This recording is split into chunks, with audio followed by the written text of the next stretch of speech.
And gentlemen, episode number 701. We are live in the land of red. Welcome to YouTube and welcome to TWA Underground. Today's going to be one hell of a smoking hot show as we finish the qualifying matches. We have 4 qualifying matches today for the Linck Tag Team Tournament that is just around the corner.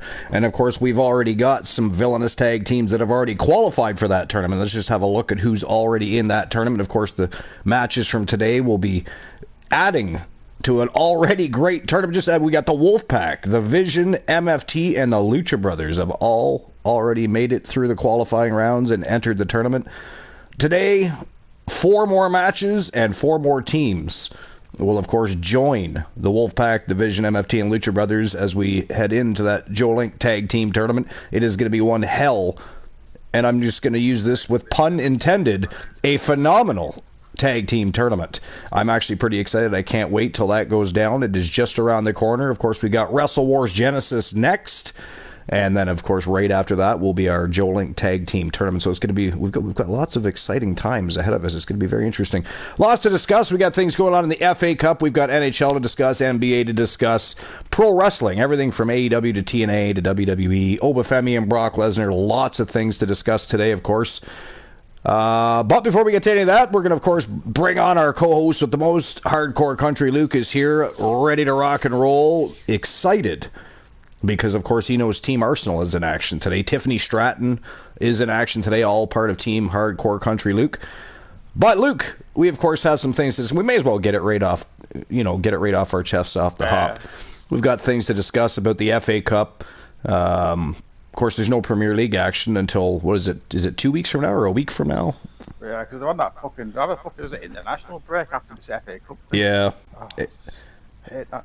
I don't like breaks in any sport because it literally just breaks the momentum that any team has striving to make playoffs or Champions League or whatever they're trying to do. It just breaks all momentum, you know what I mean?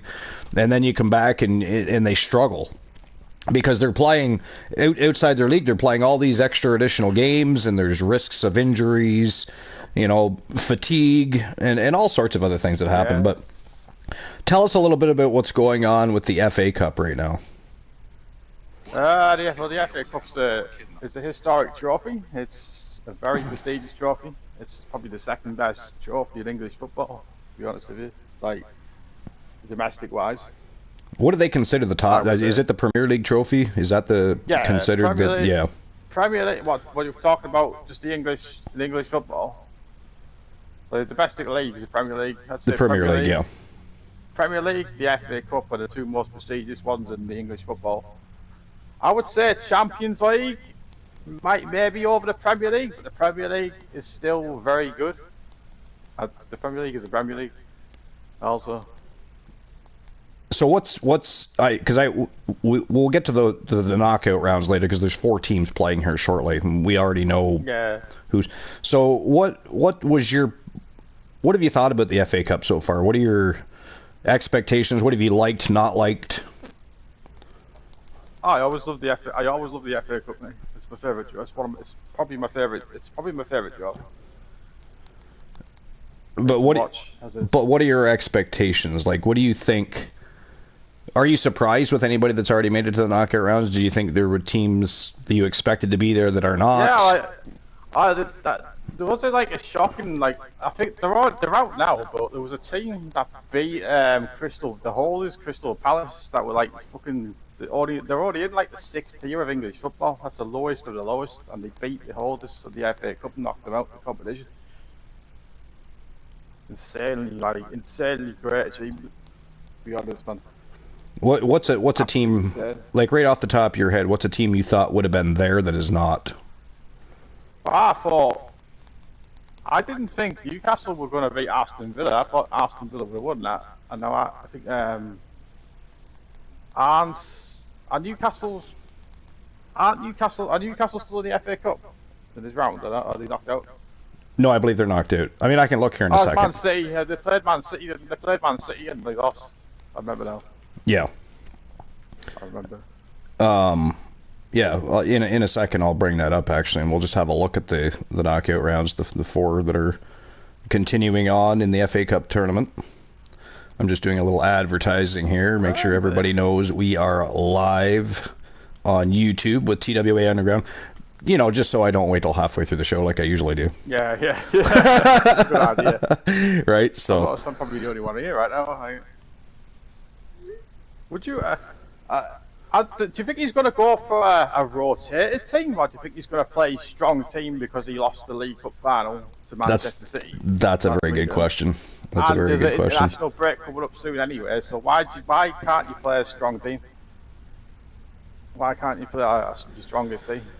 So, the quarterfinals, the FA Cup, the knockout rounds, we have, and this is all starting April 4th, so that's what, next week? Next weekend? What's the date today? Today's the... Start this weekend. This weekend. Okay. So we have Man City versus Liverpool. We have Chelsea versus Port Vale, Southampton versus Arsenal, and West Ham versus Leeds United. Man City versus Liverpool. I might watch that. Man City versus Liverpool. Yeah, that should be actually a good game. Wouldn't it be funny? Of course, yeah. I mean, Arsenal just lost a match to Man City. So wouldn't it be funny if Liverpool beat Man City? Yeah, it would be. Now I fully expect there's no points on the line though, so it wouldn't impact the Premier League, which would be unfortunate. But here's what I expect to happen though. Yeah, I mean, again, you know, I've only been really paying attention for the last 2 or 3 years. I've been paying attention primarily to Premier League because I'm trying to learn all the different players, the teams, the coaches. I'm trying to get everything on a lockdown with Premier League before I expand into... I have paid attention to certain things, and of course I'll watch the World Cup when it goes down, etc., etc. And I have been paying a little bit of attention, obviously, to the FA Cup, only because you've been kind of counseling me on that and explaining how it works and things. So I have paid a little bit more attention to the FA Cup this year than because I didn't last year or the year before. It was just Premier League. But I'm starting to get a lot more familiar with everything, and of course I'm starting to really love the Premier League. I love, and of course I've chosen Team Arsenal, not just because of you, just because I've paid attention. I've checked out team histories, players from different teams. You know, Man United, of course, always comes up throughout the history of football. They've always been a fairly strong team, right? Yeah. So, but I chose Arsenal. And I'm not English, so nobody can say, "Oh, you're from the north, so you're just." I'm from Canada, so it has nothing to do with anything. Has nothing to do with, you know what I mean? It does. I like their team. I like their team history. I just, yeah. So, and it, you know, I guess you play a little bit of a part in that because you've kind of educated me on Team Arsenal over the last couple of years. So it's hard not to say, okay, I need to choose Arsenal because, you know, that's the team I really know the most about right now. But then as I watch other teams, you know, there's other teams that I don't mind watching play. I'll watch Team Chelsea. You know, there's certain teams that I don't mind. I've watched some Aston Villa games, highlights and stuff. There's some teams that I think have potential that maybe aren't doing as well as they could be. I quite like Aston Villa, man. Yeah, me too. And so, you know, there's that. So here's what I expect to go down. I figure Man City beats Liverpool. I fully expect Chelsea to beat Port Vale. That's I think, anyways. I think if Man City beat Liverpool, Man City beat Liverpool, I think it might be Arsenal Man City in the semi-final. Probably. Game against them, man. But yeah, I fully expect Arsenal to beat Southampton. The one I'm tossed up on, and you would think it'd be Chelsea Port Vale, just because Chelsea's been kind of bottling it lately, in my opinion. They've been like, I couldn't believe they dropped Everton. They dropped to Everton 3-0. Like, it's like, how did that happen? But I still think they'll beat Port Vale. Port Vale, like League. Yo, me too. League yeah, 2, I think. I'd have to look that up. What league do it? Yeah, I do expect them to beat Port Vale. But the one I'm tossed up on is obviously West Ham and Leeds. I'm not sure who wins that one. That West Ham and Leeds. Yeah, I feel like Leeds maybe wins it. For some reason, I keep leaning towards Leeds United, maybe knocking out West Ham. I actually like Leeds United. That's the thing. Like, so they're not great history. Here's a question, though. Like, so you got Man City, Liverpool, Chelsea, Port Vale, Southampton, Arsenal, West Ham, Leeds. Which of those teams play each other after they've played their initial game. So let's say Man City wins, Chelsea wins, Southampton loses to Arsenal, and whatever happens with West Ham. Again, I don't think it's been officially done yet. I don't know. I haven't quite worked it out yet, so I'd have to work it out. But I think Arsenal might play Man City if Man City win and Arsenal win. I think it, like, would they really Arsenal, play in Man the? City, They would play in the semi-finals. Another fucking match against them probably. Okay. It could be, but I'd rather get someone different, like a Liverpool or like someone else. I mean, I'd rather see Arsenal play Man City in the final. I would. Well, yeah, but I want, well. So what now? If we play like we did last Sunday, I don't want Man City again. But so just out of curiosity, what makes you think they play Man City in semi-final? Perhaps, like, why? I just think it might. I think they might beat Liverpool. I just think they might win against Liverpool. I mean, let's be honest. Chances are they are going to be Liverpool, but I mean, the way things have been going the last few weeks. I expect Man City to win most of their games. That's the problem with me. I just think they'll win most of them when they play a team. Yeah. But yeah, so and then if I'm not mistaken, in Premier League, does Arsenal not have to play Man City one more time? Yeah. Yeah. So they could end up playing. Yeah. Well, that 3 times. Yeah. I was just gonna say because add the cup final up, the league match, and then fucking the FA Cup match against the could play 3 times altogether. Crazy, isn't it? Yeah.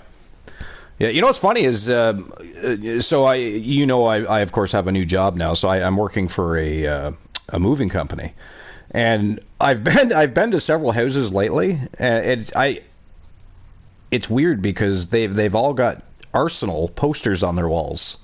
Have they actually? Yeah. They do, and like some of these people now I think one of them, maybe 2 of them, might have been English, but the other ones are not. They're just fans of English football. Yeah. Now a couple of them also had, they had an Arsenal poster, but they also had a Man United poster, and pictures of Ronaldo, etc. on there, right? Oh, when he played for Man United. Mufasa's in the house. What's going on, Mufasa? Welcome in. Appreciate you being here as always. When you played for Man United the first time, he looked so fucking young, man. It's crazy. I know. How old is he? Have you seen him with his dreadlocks and these fucking like dreads and stuff that he used to have like fucking? I have. Well, I've seen. I haven't. I never saw him live like that, but I have seen pictures of him. He looks weird by that, man. The thing with dreads is it seems to only suit certain people. You know what I mean? It's one of those hairstyles that only suits certain people. It's not. It's called. It begins with a C. It's not called dread. It's not dreadlocks. No, I know what you mean though. I get it. I can't think of the name of the hairstyle he has either, but it does look weird on him. It does look strange, but yeah, it does. Just starting history class homework. Oh, that's not exciting at all. Well, I mean, depending on what you're learning, what is your current topic in history right now? Because I mean, history covers. That's the name I'm looking for. Corn rolls. Yeah. But either way, it does look a little strange. It's one of those. Ronaldo with corn rolls in his hair, man. Yeah. Again, it's one of those hairstyles that seems to only suit certain individuals. You know what I mean? That goes with any hairstyle. I used to have blonde hair when I was a kid. It goes with anybody. It's not just him. It's certain hairstyles only look good on certain people. But your hair changes over the years. That's the thing. Like, let's say, like you probably had different hair, though. Oh, absolutely. Yeah. I mean, when I was younger, I had long hair. So I had blonde hair. I did. I had hair down to my ass when I was younger. It was long. I think until about just before, I want to say just before my grade 8 grad, I chopped it all off pretty much. And then I grew it back for a little while, and then said screw it, and basically I just cut all my hair off at that point. Once it starts like fucking like going off, once it starts like thingy, and you might as well just get it off. Yeah. It's gonna look weird. All right, well, while we continue our conversation about the FA Cup, and we've, of course, got other sports news to discuss, like the NHL, the NBA, there's lots to discuss. Pro wrestling, of course, we're going to get into. There's things to discuss with Raw, TNA, SmackDown, AEW, everything. You know, there's a little bit of an Obafemi and Lesnar situation. There's things to discuss. Danhausen suddenly becoming the leader of merchandise sales in WWE, which is actually, man, the leader he is the guy is he's outselling everybody, and you know what? I think he's quite funny. He is, and it gives us something refreshing and new to look forward to every time because he's listed as a free agent, so he can float between NXT, Raw, SmackDown, whatever he wants until they finally find a home. How he debuted and how that turns out to what you're seeing now, right? Well, because they debuted him wrong. That's why. And we'll talk about that in just a minute. Let's get the ball rolling, shall we? Let's get TWA Underground on the go. We're going to get things started. We got our first 4 matches being qualifying matches for the Linck Tag Team Tournament, which is just around the corner. Like I said, we do have Wrestle Wars Genesis next, but then immediately following. So probably, because I believe I'm going to run Wrestle Wars Genesis tomorrow. So Sunday afternoon, we will be doing the Linck Tag Team Tournament. And of course, the 4 qualifying matches today, the winners will join the people that have already qualified for that tournament. Again, those teams are the Wolfpack, the Vision, MFT, and Lucha Brother. It was not a good week for streamer teams, tag teams last week, was it? I mean, we had one make it through. Now, to be fair, you know, the Vision is managed by Team Rocky Cross, right? So there's that. But as far as streamer teams, tag teams go, they got annihilated. The Vision won, MFT won, and of course the Lucha Brothers won. So I mean, it was a tough week last week for streamer teams. So whoever wins today, of course. But our first tag team match of the day is the LWO, Rey Mysterio and Dragon Lee taking on Joe and JoJo Davis, the brothers from the Deleters of Worlds, of course, representing Team Boss Apollo. So let's get our first qualifying match underway, get things rocking and rolling. It is time to turn and burn with TWA Underground. And, of course, we'll continue our conversations that we've been having because there's lots to discuss. There's lots of things. Most importantly, I want to talk about TNA at some point because I think TNA has been just doing so very well. Their audience is still growing. They're starting to grow their audience at live events. There's just so much happening in the TNA world. And one of the things I like the most about TNA is they do not have a toxic fan base. And isn't that nice to enjoy? It's nice. It literally seems to be the only fan base in pro wrestling right now that hasn't turned toxic in some way, shape, or form. So it's kind of nice. And I've always liked TNA, not to mention, from the get-go. Yeah. You know, I questioned when Hulk and Eric Bischoff and everybody came in back in the day, and turns out I was pretty much right about that whole situation. I still think Vince McMahon was behind them even going there, because it wasn't too long after they showed up on the scene, things started to kind of go south of the border. Because, I mean, it was just, there was too much power to be held by certain individuals, and we'll get into that a little bit later. Yeah, but so much like power hungry and stuff like that. Yeah. It's kind of crazy. I hate that kind of thing, but I mean, it happened in WCW. You know, things like that. We all know things have happened like that, even in WWE. If you go back to the Click days, the DX days, you know, they had full reign. Everything was basically booked around the same 12, 15 people back then. You know what I mean? So we wonder why only certain people became stars. Because even when, you know, Stone Cold and The Rock, when they were coming up and becoming huge stars and selling out the merch sales, there were other superstars that could have been just as big, but got pushed to the back because, again, the same 12, 15 people were being pushed because they were all part of one giant clique, basically. Even if they were on opposing sides, they were still part of that. Those were the people they were pushing.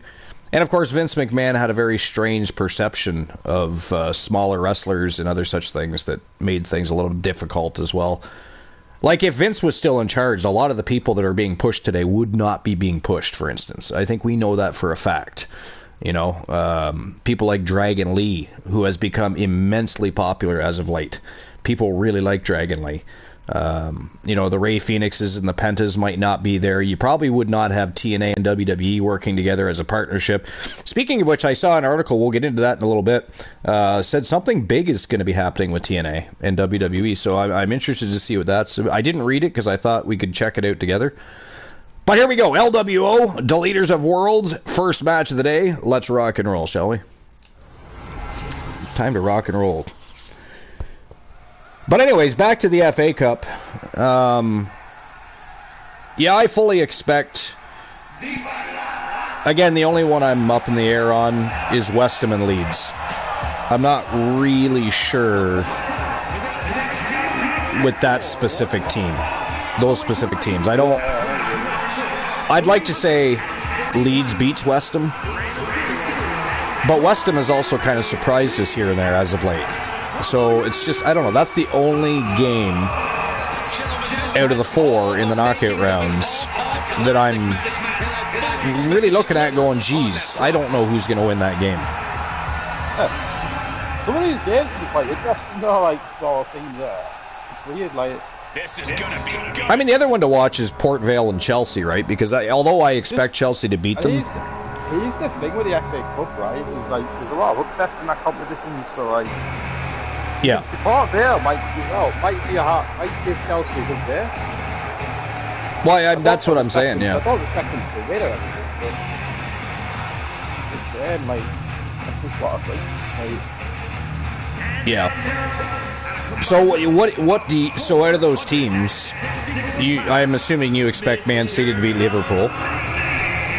Yeah, I think Man City will. Liverpool haven't had the best season. See, the way they've got it arranged, it should almost be like whoever wins these games, just because of the way they got it arranged on here. You'd think it would be like the winner of Man City Liverpool faces the winner of Chelsea Port Vale, and then Southampton Arsenal faces.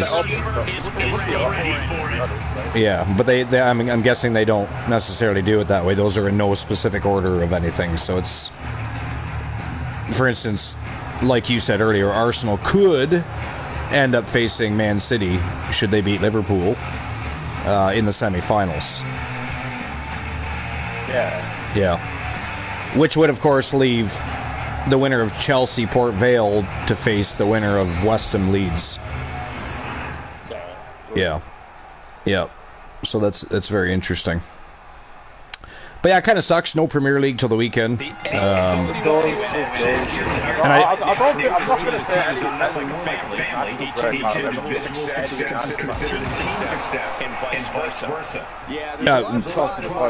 oh, okay. Now, when does Arsenal play again in Premier League? Because it's not this weekend, is it? I don't think they play this weekend, do they? Because they've got the... Oh, they do play. Well, they play, yeah, April the 4th, yeah. At 3 o'clock, it looks like. So you've got Man City Liverpool at 7:45. You got Chelsea Port Vale at 12:15. Southampton Arsenal at 3. And then West Ham and Leeds at 11:30. Now, I don't know if that's UK time or if that's my time that it's showing me. It might be showing you your time. Yeah, that would probably make more sense because I don't know I've ever seen Arsenal play at 3 o'clock in the afternoon UK time. Yeah. 7, 8 o'clock at night, sure, but... No, I'm not saying it hasn't happened. I'm just saying 3 o'clock in the afternoon gets blacked out for me. Can't watch 3 o'clock game on Saturday. Right, yeah. Right. I felt like the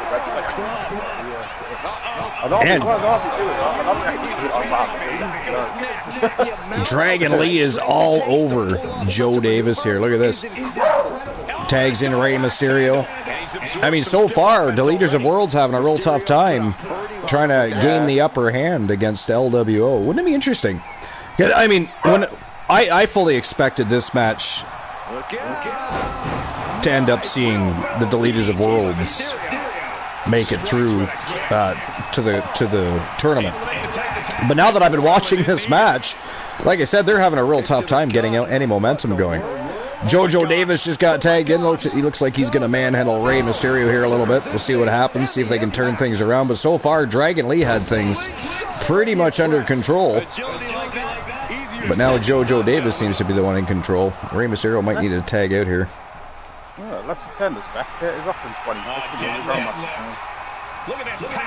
Well, a lot of people don't like them. A lot of people don't like them. Yeah. I mean, I generic. You just like generic dudes. Yeah. Yeah. But yeah, so lots going on in the FA Cup as far as the knockout rounds goes, and Premier League starts on April the 4th. What did we say today's day? What's the date today? Say the 27th.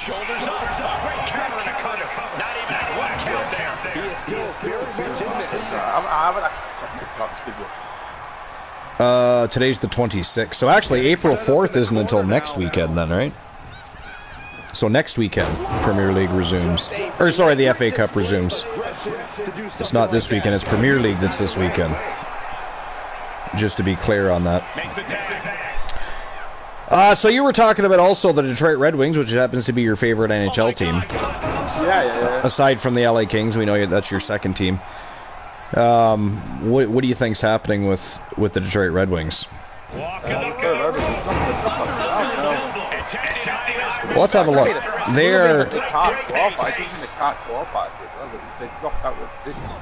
Well, they have 9 games, because I think they're on an 80-game season right now, so they have 9 games left of the season. Is it 80 or 82? I always forget. But anyways, they've got roughly 9 games left. Is it 82? Okay, so they have either or 9 or 11 games left to play, one of the two. But either way, they're 4 points behind the playoff position, because the Boston Bruins are sitting with 88 points after 72 games. Now they're a game ahead of the Detroit Red Wings. Tampa Bay Lightning, oddly enough, the Tampa Bay Lightning just got knocked out of first place not long ago. It's the Buffalo Sabres that are sitting in the top of the Atlantic Division right now with, they've got 44 wins, 20 losses, and 8 overtime losses. They have 96 points. Tampa Bay Lightning have 93. We have Boston and the Canadiens locked at 88 points apiece, but the Bruins have played 2 more games than the Montreal Canadiens, so Montreal Canadiens are sitting firmly in the 3rd spot for now. Detroit Red Wings are sitting 1 point underneath the Ottawa Senators, who have actually been playing some pretty good hockey lately. The worst team in the Atlantic right now is the Panthers, believe it or not. Like, again, the defending 2-time Stanley Cup champions. They're 2 points behind the Toronto Maple Leafs. That's like Liverpool. It's kind of crazy, isn't it? It is kind of crazy. But yeah, so you got the Toronto Maple Leafs. That is it. That is all, ladies and gentlemen. The winner of our first qualifying matchup of the day, representing Team Boss Apollo and the Deleters of Worlds. It is the brothers Joe and JoJo Davis with a big W over Rey Mysterio and Dragon Lee. The LWO being sent to the locker room packing as the Deleters of Worlds move on to the tournament. And of course, we don't know who's facing who in that tournament. All we know is who the first 4 teams to advance to the tournament were. And again, those teams are MFT, the Vision, the Wolfpack, and the Lucha Brothers. Now, wouldn't it have been interesting if LWO had beaten the Deleters of Worlds and went on to face the Lucha Brothers? Rey Mysterio and Dragon Lee versus Penta and Rey Fenix. That'd be a hell of a match, wouldn't it?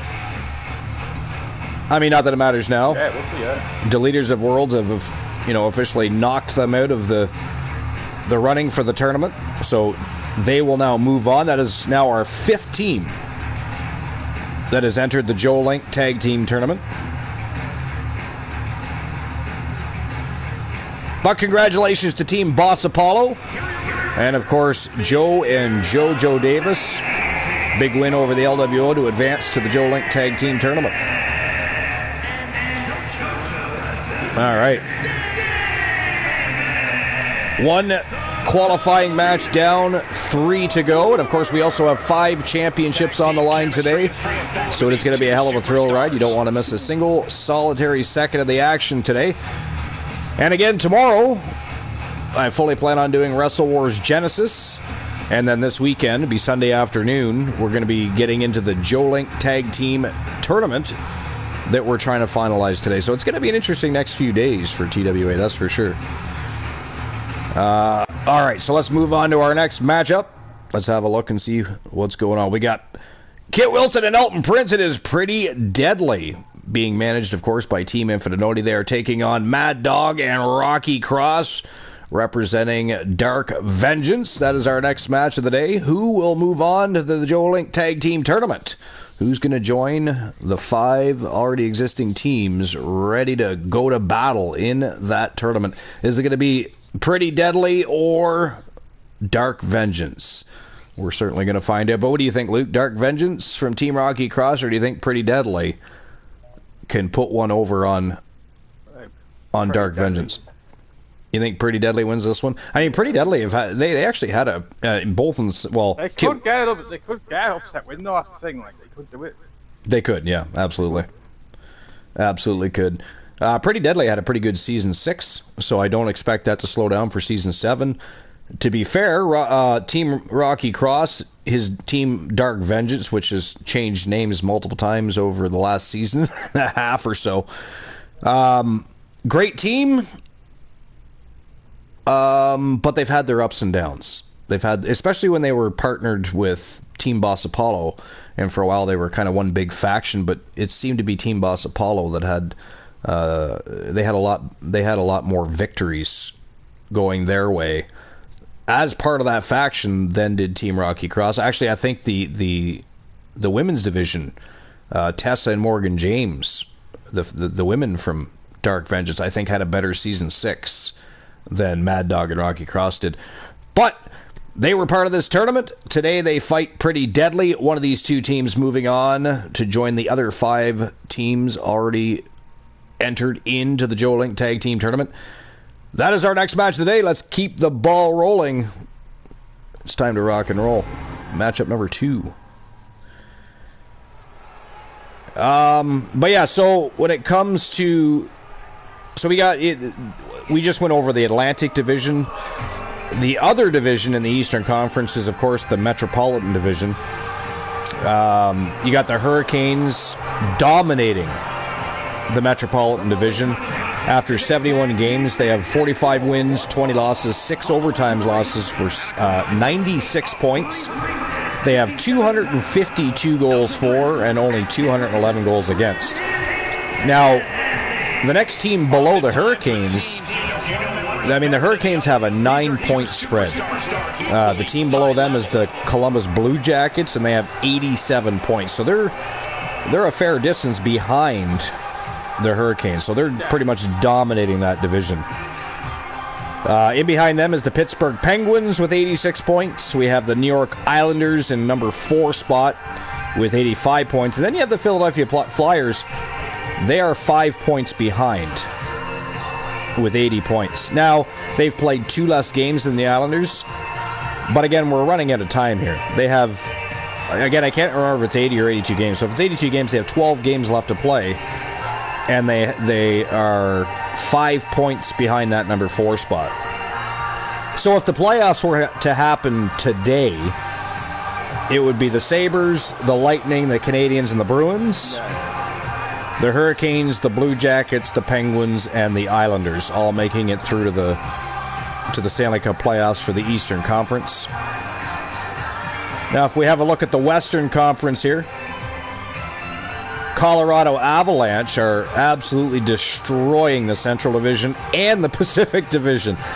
So here's a look.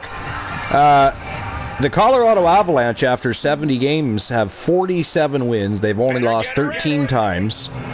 They do have 10 overtime losses, however. But they have 104 points. 263 goals for after 70 games. So they're between 1 and 2 games behind everybody else. They already have 263 goals for. They have only allowed 177 goals in 70 games. That's insane. That is insane. Next to them is the Dallas Stars, who have 97 points. So they're 7 points behind the Avalanche. But if you jump down, and we'll go through the rest of them here in a moment, but if you jump down to the Pacific Division, the top team in the Pacific Division is the Ducks. After 71 games played, they only have 84 points. So they're literally 20 points behind the Avalanche. Isn't that crazy? 20. They have 84 points. Yeah, the Avalanche have 104. If you're 20 points behind, you need them to lose like every game pretty much, so they have to. Yeah. That's not gonna happen. No, definitely not going to happen. Definitely not going to happen. So yeah, you've got Sorry, go ahead. I don't know. Again, there's been so many stories circulating, and fans and certain people suggesting that maybe the Florida Panthers dropped the ball on the season on purpose. I mean, I don't know why they would do that. I mean, they were a two-time Stanley Cup champ. You're telling me they wouldn't want a three-peat? You know, I don't know. I don't know if I buy into that or not. But I mean, the same thing happened to the Toronto Maple Leafs. Last year they made it to the semifinals and the playoffs. This year they're not even making the playoffs. So again, I don't think so either. I don't think so either. Professional athletes, but everyone has bad seasons, man. Fucking hell. Maybe they shouldn't have had a bad of a season. I mean, it is a pretty bad season. It is a pretty bad season. Can't deny that. I mean, look at Liverpool. Look at where they were last season. They were Premier League champions, and they won the league by about 15, 13 points. Look at them now. Rocky Blazing Star, I see you in the house. Moon Raider is also in the house. What's going on, Moon Raider? Broadcast booth is open, Moon Raider, if you would like to join Luke and I. You know, the last couple shows, it's been Luke late to the game. Today, Moon Raider is tardy today. He is tardy today. I'm only late when I'm playing again. Rocky Blazing Star is at work. Twerking he is. He's pulling a Joe Linck and Boss Apollo. Watching the show while he's supposed to be working. Oh, there's the lotto numbers, the blackjack numbers, and the dice numbers. I'm going to pin those to the top of the chat. So the lotto numbers are 427, any combination of those numbers. Dice game is 5 and a 6, and blackjack is 2 9s, pair of 9, 18. You got to beat 18. But yeah, so I mean, the NHL's kind of, I don't know, the Western Conference, like most of the teams in the Western Conference, if they were in the Eastern Conference, wouldn't even be making the playoffs at all this year. At all. I mean, what did I say? Hold on, let me just have a look. So Toronto has 75 points. So, if they were in the Western Conference, they would be making a playoff run. That's just a for instance. Even the Florida Panthers. Toronto and Florida are both at the very bottom of the Eastern Conference. Again, Florida has 73 points, Toronto has 75. But again, if you took... That's incredible, that. It really is.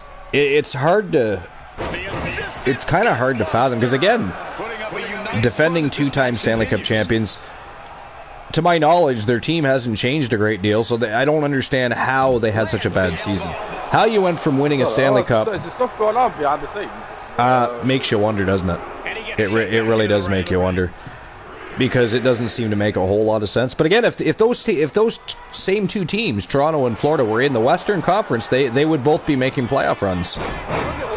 You know, even, you know, again, there's, depending on the team, they've got between 10 and 12 games left of the season. So, I mean, there would be room to make a playoff push. Because you've got teams in the Western Conference that have 69 points. You know what I mean? 67 points. The Canucks have only 50 points. 50 points. 50 points, so they're 34 points behind the leading team in the Pacific Division. It's crazy. Crazy. Now, that's kind of always been a thing, though. The Eastern Conference, for whatever reason, always tends to do far better than the Western Conference. Whether you want to argue the goaltending is better in the Western Conference, or you know, people always have their reasonings when it comes to talking about Eastern Conference versus Western Conference. But yeah, it's been a crazy season. So Central Division, if we're talking the playoffs were to start today, you would have the Colorado Avalanche, the Dallas Stars, Minnesota Wild, and the Utah Mammoth from the Central Division. You would have the Ducks, the Edmonton Oilers, Las Vegas Golden Knights, and the Los Angeles Kings all entering the playoffs if it were to start tomorrow, or today, for that matter. LA Kings have 74 points, so they have a 2-point spread right now over the Seattle Kraken, so it's going to be they're 4 points ahead of the Sharks. They only have 70 points, and they don't have to worry about the Flames, and they certainly do not have to worry about the Canucks. Again, they only have 50 points. They have, after 70 games, they've only won 21 games. They have 41 losses, and they only have 8 overtime losses, so the majority of their losses literally came from regular season play. You know, or not regular season play, but regular time play. It did not come from overtime losses. They've only got 182 goals for, and they've allowed 262 goals. 262 goals. So if we were to do the math on that, they've played 70 games out of right now. So they've allowed an average of 3.7 goals a game.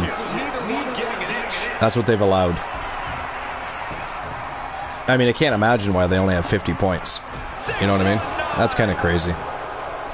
Kind of crazy. But what games have played lately? Let's see here. We're just going to jump back and see. We won't jump back too far, but we'll go back to, say, Tuesday, which is just a couple of days ago. So we had the Blackhawks and the Islanders playing. Blackhawks beat the Islanders 4-3. Hurricanes actually lost to the Montreal Canadiens 5-4.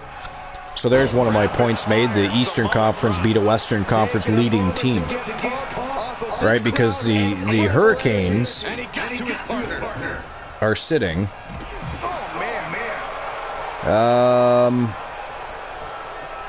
Oh no, they're not even a Western Conference team, are they? Hurricanes are Eastern Conference. So actually, they're the top team in the Metropolitan Division right now with 96 points, and Toronto beat them. I don't know what made me think the Hurricanes were a Western Conference team, but so Toronto beat them. The Montreal Canadiens beat them 5-2. Columbus Blue Jackets beat the Philadelphia Flyers 3-2. Toronto Maple Leafs beat the Boston Bruins, which is good for the Detroit Red Wings, by the way. Maple Leafs beat the Bruins 4-2, so that's actually a good thing for the Detroit Red Wings at this point. It is, yeah, because Detroit needs to try and catch them, right?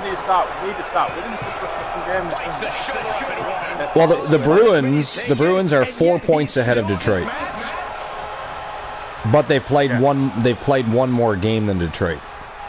Oh, yeah, it's like game in hand then. Yeah. So if they can close that gap, it might be between Ottawa, Boston, and Detroit, it's going to be a tough last 10 to 12 games. Yeah. Oh, it's going to be very interesting. It's going to be very interesting.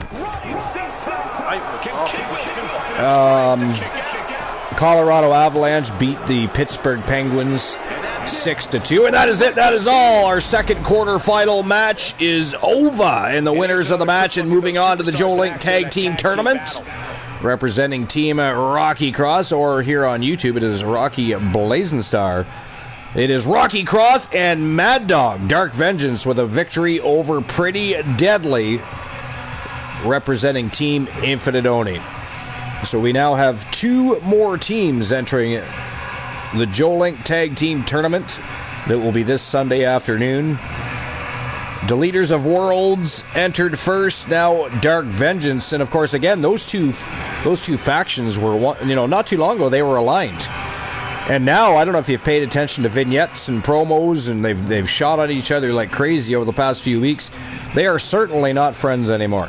They are certainly not allies anymore. Imagine if it comes down to Deleters of Worlds versus Dark Vengeance in the tournament. That could be very interesting. So now we have 6 total teams in the Joe Linck Tag Team Tournament. And just to remind you, I'm spelling things wrong here. Just to remind you who's in the tournament so far. Now we have the Wolfpack, the Vision, MFT, the Lucha Brothers, Deleters of Worlds, and Dark Vengeance. So we have 6 total teams. We have 2 more to go. And we're going to get to that in just a moment. But congratulations to Team Rocky Blazing Star. Big win over Pretty Deadly to put themselves into the Joe Linck Tag Team Tournament. Moon Raider says, that is what I was thinking. Sorry, what were you thinking, Moon? That you should already be on the broadcast booth with Luke and I? That's what we were thinking, too. I know. What is wrong with you? We are... Right? Live on YouTube with TWA Underground. Where is Moon Raider? Nowhere to be found. Except for in the chat room. He's in the chat room. Maybe he's at a shrine of his own. We've got a wrestling podcast room, so come on, get your ass in here. How dare you not be here to discuss Team Chelsea? And of course, Team Chelsea has a big game coming up in the FA Cup. They're going to be playing Port Vale. We could be getting your opinion on that, what your expectations are. But as it is, Moon Raider is tardy today. He is tardy. I'll post a picture of the FA Cup trophy in the bathroom. Did you? Okay. I'm gonna post them now. I mean, you've actually showed. Yeah, I was gonna say you've actually showed me the FA Cup trophy before. It's quite a nice trophy, actually. Yeah, it is a nice trophy. Yeah, we put it the one time. Yeah. So, I still say the 2 nicest trophies. And I'm sure some people are going to say, oh, you're Canadian. Of course you think that. But I think the 2 nicest trophies in sports are the Grey Cup and the Stanley Cup. They are absolutely gorgeous trophies. They're just so well crafted and nice. Of course, the Stanley Cup didn't used to be as big as it is now, but they've added rings to it, right? So they can add... I'm not even just trying to be a dick to any American Super Bowl trophy. The NBA trophy, the Major League Baseball trophy, and the NFL trophy all look like they came out of a Goodwill or some sort of thrift shop. They're just not. I mean, you look at them and you think, really, you guys play for that? You play all year. You know what I mean? And bust your ass to try and win the league and win the playoffs, and that's the trophy you have? I don't know. It does. It's like a football on a pedestal. It looks like something the T1000 created. You know what? Yeah. Have you ever had a look at the Grey Cup trophy and the Stanley Cup trophy? Have you actually looked at it to see the designs of the trophy? No, I haven't actually. I haven't seen the Stanley Cup trophy. Have you posted a picture? No, I haven't. You should look it up though. Look up the Stanley Cup trophy and also look up the Grey Cup trophy. They're such nice trophies. What the Grey? So Grey Cup is Canadian gridiron football. It's like the NFL, but it's our own version of. We have less downs. We don't have a 4th down in CFL. We have 3 downs. It makes for faster play. It pushes them to make plays, because a lot of the times you watch the NFL, the 4th down doesn't get used anyways. That doesn't get used anyways. They usually punt the ball. So we don't have that. Now they're making some changes to the CFL. They're actually going to be shortening the field a bit. I don't like that. I liked having the longer field. You know, you had a lot more opportunities where you could actually make a long bomb and actually make a touchdown without going out of bounds or what. You know what I mean? I liked having the bigger field. I liked that, and now they're going to change. It's almost like they're trying to make CFL more Americanized, and in my opinion, that's what they're trying to do. But neither here nor there, though. The Grey Cup trophy itself, yeah, have a look at it. It is over 100 years old. I actually want to see the Stanley Cup. I actually want to see the Stanley Trophy. I want to see it. What does it take? Yeah, I mean the Stanley Cup trophy as well is over 100 years old. It's also an old trophy because it started out more as a smaller cup, like almost like a giant goblet, and then as the years went on, does it look different every year? Does it never change? Or what? It depends. If they run out of room, they have to add rings to the trophy. Now, eventually, they'll probably simply create a second Stanley Cup because they're not going to have a. No, that's a proper trophy. That like right? Yeah, they're absolutely gorgeous trophies. I'm not just saying this just because I like hockey. Archer and MJT gonna lose. Well, I mean, Archer's not. I mean, he's not wrestling with anybody named MJT, so I don't know how they could possibly lose. How dare you, by the way, suggest Rocky Blazin. Rocky Blazenstar trying to create some villainy here. He's already outing the coalition from the Joe Linck tag team. I mean, the match hasn't even started yet. Hasn't even got underway. There has been no entrances. They are. I mean, they're. Let's be fair here, Rocky. I don't know how much you've been paying attention over the last year and a half, but the coalition. I'm not saying they're going to win. I'm not saying they're going to lose, but they have not exactly had too many troubles when it came to the Street Profits. They've beaten them before many times. So how dare? Have you seen a picture of the Premier League trophy? I haven't looked at it yet, but I will here in a second. Before I do that, let's get on to our third Joe Linck Tag Team Tournament qualifying matchup. It is the Coalition. It is Elijah Archer joining MJF against Montez Ford and Angelo Dawkins. They are better known as the Street Profits, and of course, Elijah Archer and MJF are the Coalition, usually being accompanied to the ring by Joe Hendry. But of course, this is qualifying matchups. Managers and partners from factions are not permitted at ringside. We want clean matches. We want the teams that have the best match to actually make it through to the Joe Linck Tag Team Tournament. We don't want interference from outside, for whether it be a manager, whether it be a faction member, or some other ally from a different group that has a problem with one of the two teams. We want none of that happening. So there's no managers, there are no allies, there are no faction members.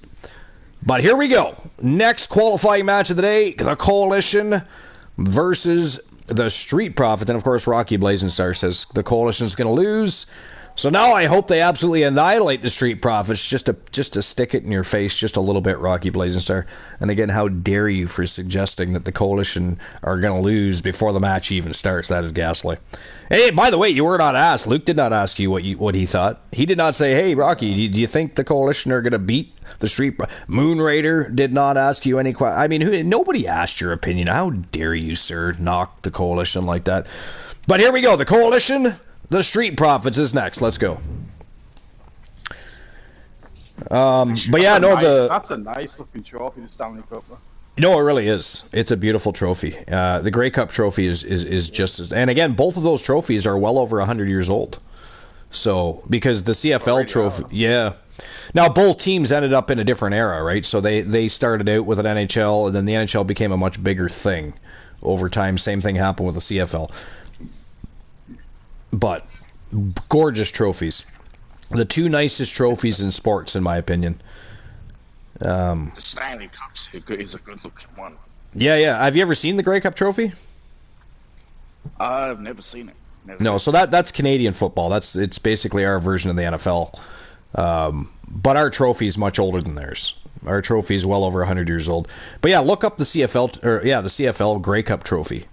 It is also a spectacular looking trophy. Very, very well crafted.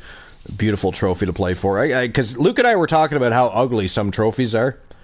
You know, I'm sorry, but the NBA, the NFL, and the Major League Baseball trophies are horrendous. Like, I don't know why they haven't come up with something better over time to play all year long for than what they offer their players at the end of the season. But I've never been a big fan. I mean, look at if you look at Major League Baseball, their trophy just looks like a platform with flags. You know, the NFL trophy it looks like the T1000 created it and gifted it to Temu to sell off. You know what I mean? It's literally a football on a pedestal, and basically the same thing with the NBA trophy. I would say the NBA trophy is slightly nicer looking than the NFL trophy, but neither one of them are great. Neither one of them are great in comparison to a lot of other, especially like there's a lot of really nice. It's not actually great. No, that's what I mean. There's a lot of nice trophies in. Why is it round? Like, for the basketball's round. I mean, well, yeah, I get it, but it doesn't the NBA, look yeah, good for a trophy. No, it doesn't. It doesn't at all. But all right, here we go. Next match of the day underway. The Coalition and the Street Profits. Who's making it through to the Linck Tag Team Tournament? Who is going to join the Wolfpack, the Vision, MFT, Lucha Brothers, the Leaders of Worlds, and of course our newest entry, Dark Vengeance. By the way, our TWA logo, I mean, Rocky Blazenstar has already called that. He is suggesting that the Coalition is going to lose to the Street Profits.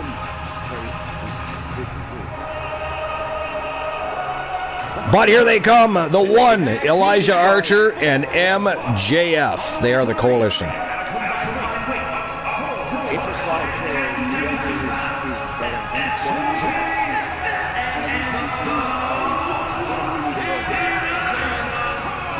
Going through to the Linck Tag Team. No, it's one of the, because I'm a big fan of the Street Profits.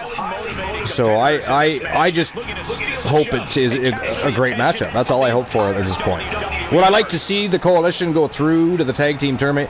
Yes, only because Season 6 was kind of rocky as far as Tag Team Division goes. I mean, Archer did great in Season 6, but as far as Tag Team goes as part of their faction, man, they were up and down in Season 6. They started off strong.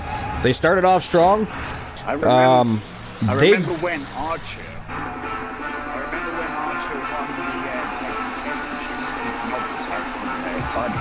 Yeah, with MJF, yeah. Yep. But after they lost, so here's the turning point. I'm sure Mufasa would agree. But when the Coalition lost the Tag Team Championships, the TWA World's Tag Team Championships to TDL, which is dating back to November, right? Because as of today, so here's some fun facts for you. As of today, which is the 26th of March, TDL has been TWA World's Tag Team Champions for 136 days. 136 days.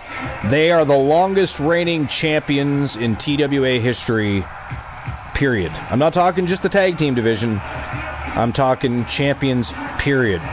Because the longest reigning TWA World Champion was Mufasa at 103 days. He surpassed Humboldt, the Arcane, who held it for, it was either 96 or 98 days. And then, of course, you had the Outsider, also known as the Chosen One, Shade, from Team Sir Jack the Great One. He was Legends Champion for 124 days. January was Legends Champion for 114 days. So TDL has blown them both out of the water. 136 days. Now, here's another fun fact for you. As of today, again, it is the 26th of March, El Grande Americano has been TWA World's Heavyweight Champion for 113 days. So he has already beaten Mufasa, and he still continues to reign as the reigning defending TWA World's Heavyweight Champion. So, interesting. Very interesting. 136 days TDL's been Tag Team Champions. That's crazy. But also not surprising. I mean, look at the last two seasons. Season 5, Season 6, TDL was literally the top of the food chain. And they continue to rack up tag team victories. Each Eric Dangerous and Mufasa have both been continuing to rack up victories in singles competition. They're winning singles championships along with their tag team championships. I mean, TDL just did lose a match not long ago. They lost their TWA Speed Tag Team Championships. But they have not... I mean, they just refuse to let go of the TWA World's Tag Team Championships. They really do. Now, to be fair, TDL will defend those Tag Team Championships on Wrestle Wars Genesis. So, it's going to be interesting because I mean, if they can defend their titles on Genesis, it'll be a couple of more weeks at least before they defend again. So they're going to be pushing what 150 days as champions at that point if they can get through Wrestle Wars Genesis. So, but I don't think many people are too surprised by that. Again, TDL have been such a great tag team, best tag team. I mean, if you ask Boss Apollo, he'll tell you they are number 2. But I think largely most people would consider TDL as the top tag team in TWA history. I think. I know I do, personally, because they've just been absolutely phenomenal. Yo, Honeybee Wrestling's in the house. Hey, just a quick hello on a quick break from class. What class are you in? What's going on with Honeybee today? What class are you in today? If you're still here. She did say it was a quick hello because she is in class. And unlike Boss Apollo, Joe Linck, Rocky Cross, and a few others, they don't want to risk getting in trouble by their teachers and or bosses for that matter. You know, get caught on the phone watching TWA. Guys, like you're watching the stream while you're at work. I know, it is nuts. I mean, I appreciate it, don't get me wrong. I think we all appreciate everybody that stops in to enjoy the show and have a good time with our community, but when you're at work, it is definitely risky business. Much less be in class. I mean, you're lucky you're watching a tag team matchup, all of a sudden your teacher wants you to come up and answer a question on the frickin' board. And at that point, do you even know what they were talking about? You'll just get up there and write, well, we have 6 teams now in the Joe Linck Tag Team Tournament. That is my answer. But, yeah, it's crazy. Always appreciated, though. Crazy, but always appreciated. Nice reversal by MJF. 2 count only, though. MJF still in control of the matchup. Montez Ford was looking for a tag from Angelo Dawkins there, but MJF was not having any. Oh! Spin kick right to the head by MJF. Dropped Montez Ford like a bad habit. Nice evasion there by Montez. Just about had his knees taken out by a basement drop kick from MJF, but he missed. Referee's got a 5 count going on here. And Montez Ford taken to the air. Looks like he hurt himself there. Took out MJF, but I'm pretty sure he injured himself. MJF getting back to his feet first, Stephen, here. That was, I don't think that went as planned for Montez Ford. Springboard roundhouse right to the temple.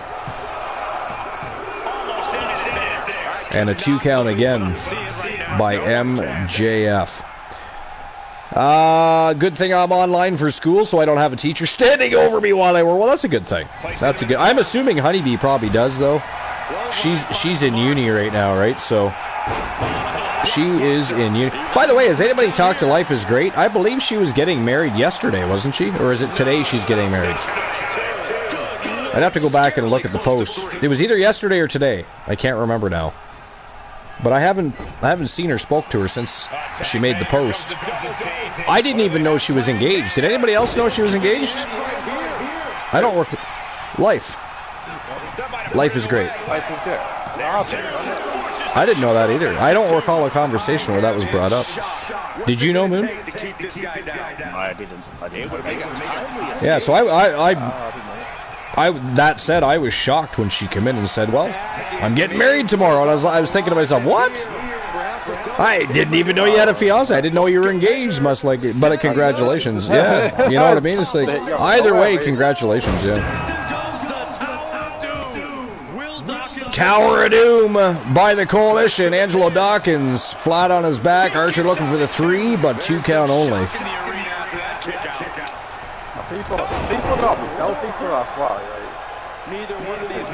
Well, yeah, usually. I just don't remember a conversation where that came up. Yeah, I don't know. Anyways, to continue our games that were played, we left off with the Avalanche and the Penguins. Avalanche, of course, beat the Penguins 6-2. We had the Seattle Kraken get beat by the Florida Panthers 5-4. Detroit Red Wings lost to the Ottawa Senators 3-2. That's, of course, the game you were talking about in the chat room, where it looks like the Red Wings could potentially be bought. There it is! That is it. That is all, ladies and gentlemen. And they dominated that. Take that, Rocky Blazing Star. How dare you suggest they were going to lose the matchup? Not only did they not lose, they absolutely dominated the Street Profits. So the winners of the match. And moving on is our 7th entrant into the Joe Linck Tag Team Tournament.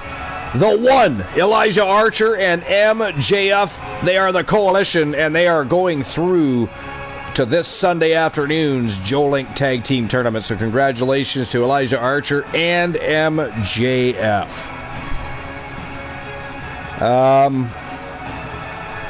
Yeah, that was the game you were talking about. The Red Wings potentially bottling the season a little bit. Now they do still have they do still have a fighting chance, but I got to tell you, they're going to have to win most of their last 10 to 12 games. Wow, they are kind of bottling. They are. Yeah, they are. Especially when you consider just a few weeks ago they were sitting in the number 4 spot. So they've definitely been. But it's one of those things. The word bottling can get overused though at the same time. It was the Olympic break, man. This is what did it. The Olympic break. That's why I've never liked the All-Star break either. You know, it's just it breaks momentum, right? It breaks momentum as all these teams go into the back half of the season and are all looking to make a playoff run. You're better off continuing to play and keep those teams hot, or the teams that are cold, keep them cold, what have you. But it is what it is, right? Like, I think you take a week off anything. You take a week off of anything, whether it's sports, school, work, right? You tend to drag your ass a little bit when you start to come back to work or back to school or back into playing hockey. Doesn't matter. I don't play a video game. I don't play a good game for about a week. When I go back to it, I need a couple of matches. I need 1 or 2 matches to warm up. Exactly, and that's my point. It's hard to get back into the swing of things.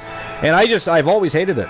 I'm not saying don't have an All-Star weekend, but you don't need to have an All-Star break. You don't need to take a week off because this weekend you're having a skills competition and a crappy. I don't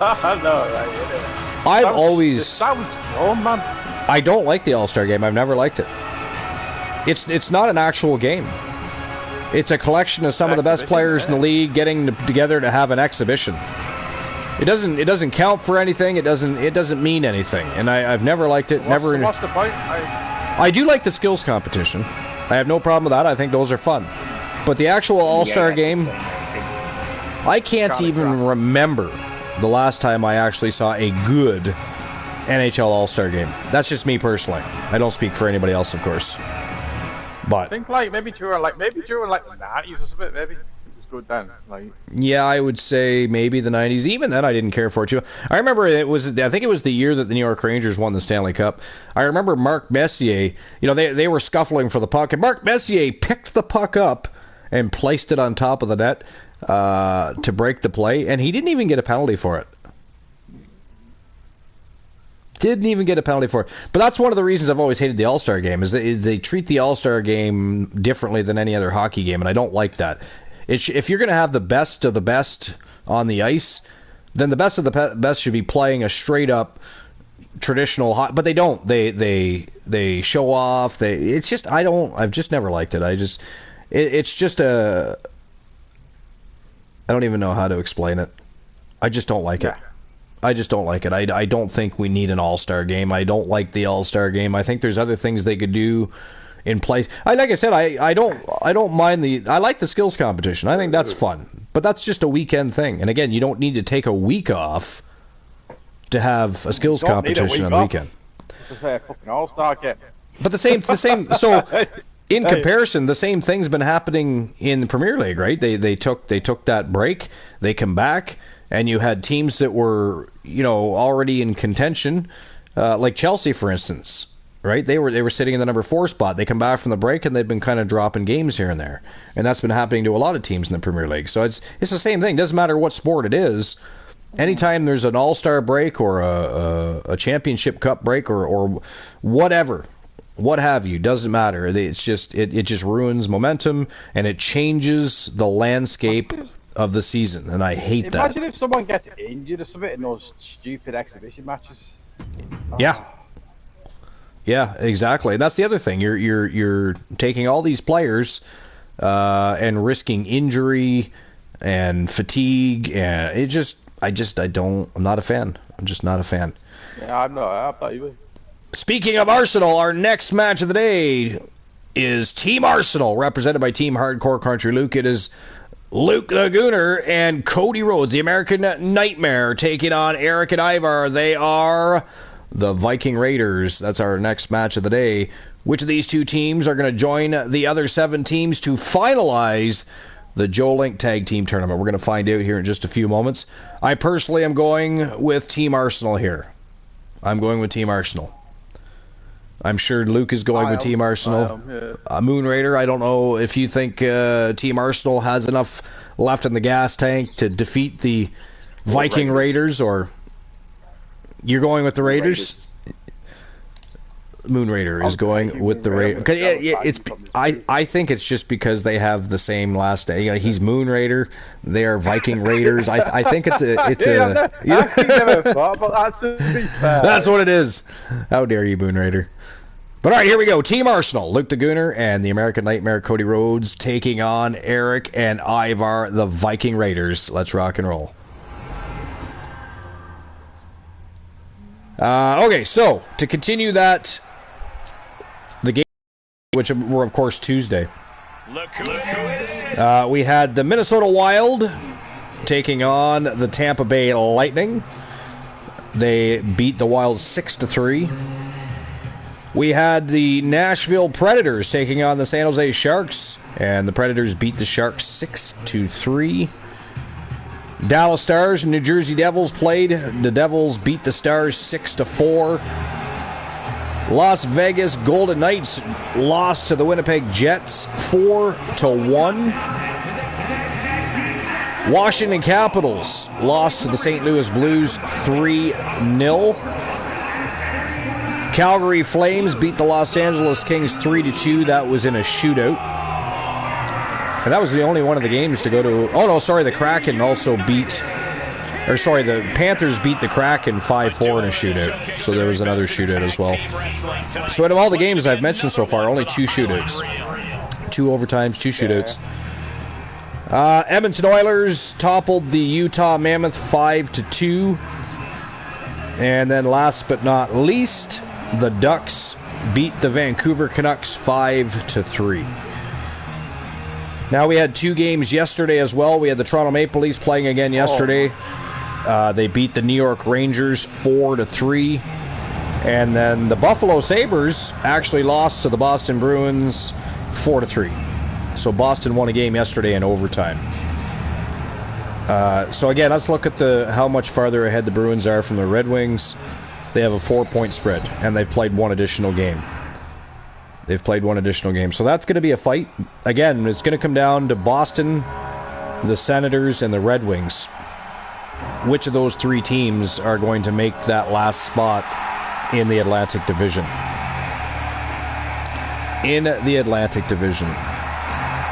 Now, we do have some games on today as well. Let's just have a quick look at that. We got the Pittsburgh Penguins and the Ottawa Senators playing at 7 p.m.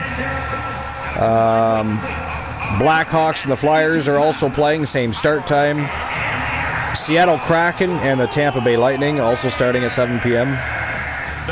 Dallas Stars and the New York Islanders at 7. Minnesota Wild and the Florida Panthers also beginning at 7 o'clock. Columbus Blue Jackets and the Montreal Canadiens. New Jersey Devils and the Nashville Predators. San Jose Sharks and the St. Louis Blues. Now, those last 2 games I mentioned actually start at 8 p.m., not 7. Colorado Avalanche and the Winnipeg Jets also begin at 8 o'clock. Then at 9 o'clock, we have the Ducks and the Flames, the Capitals and the Mammoth, the Oilers and the Golden Knights, and the Los Angeles Kings and the Vancouver Canucks. So, Luke, you've got a couple teams playing over the next couple days. You got Detroit playing, and you've got Detroit playing Ottawa, and then you have Los Angeles playing the Canucks. Let's see. I forget. I got to switch over to the Western Conference here. Los Angeles Kings are 4 points out of contention. They've played one less game than the Golden Knights. Golden Knights have 78 points. Los Angeles Kings have 74. So, I mean, it could happen. If the Golden Knights have I mean, they're basically going to have to drop quite a few games, and the King, yeah. So basically like football, pretty much. Yep. Pretty much. So that takes care of our NHL standings. We can always have a look at the NBA, I suppose. What a year the Detroit Pistons are having, by the way. I mean, they are 52-20. 52-20. They're obviously. Yeah. Yeah. Now, mind you, well, I mean, historically speaking, they haven't always had the greatest of teams, right? They beat the Lakers recently as well.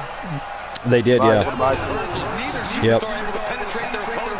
So the top 7 teams right now are the Pistons, the Celtics, the Knicks, Cavaliers, the Hawks, the Raptors, and the 76ers. Now, to be fair, the 76ers are 12.5 games back. But, I mean, Detroit is 52-20, though. You got the Celtics that are 48-24, and yet they're still 4 games back of the Pistons. The Knicks are in 3rd place. I'll tell you, that never would have happened. That never would have happened when I was younger. The Knicks didn't do too much when I was younger. Yeah, pretty much. Pretty much. Cavaliers are 45-28. They're 7.5 games back. The Hawks are 41-32. They are 11.5 games back. Raptors are 40-32. They're 12.5 games back. Their last 10 are 5-5. So they're playing 500 ball right now. And then you have the 76ers are 40-33. That's the Eastern Conference. Western Conference. You've got the Thunder sitting at... Oh, man, the Thunder are 57 wins, 16 losses. That's incredible. That is truly incredible. They're 9-1 in their last 10 games. Then you got the Spurs are 55-18. And they're 2 games back. But then you got the Lakers, who are 3rd place in the Western Conference. However, they are 10 games back. At 3rd place. At 3rd place. That tells you how well the Spurs and the Thunder are doing this season. That's insane. So they're 10 games back of the Thunder. They're 8 games back of the Spurs. That's nuts. Then you have the Nuggets. They're 46-28. They're 11.5 games back.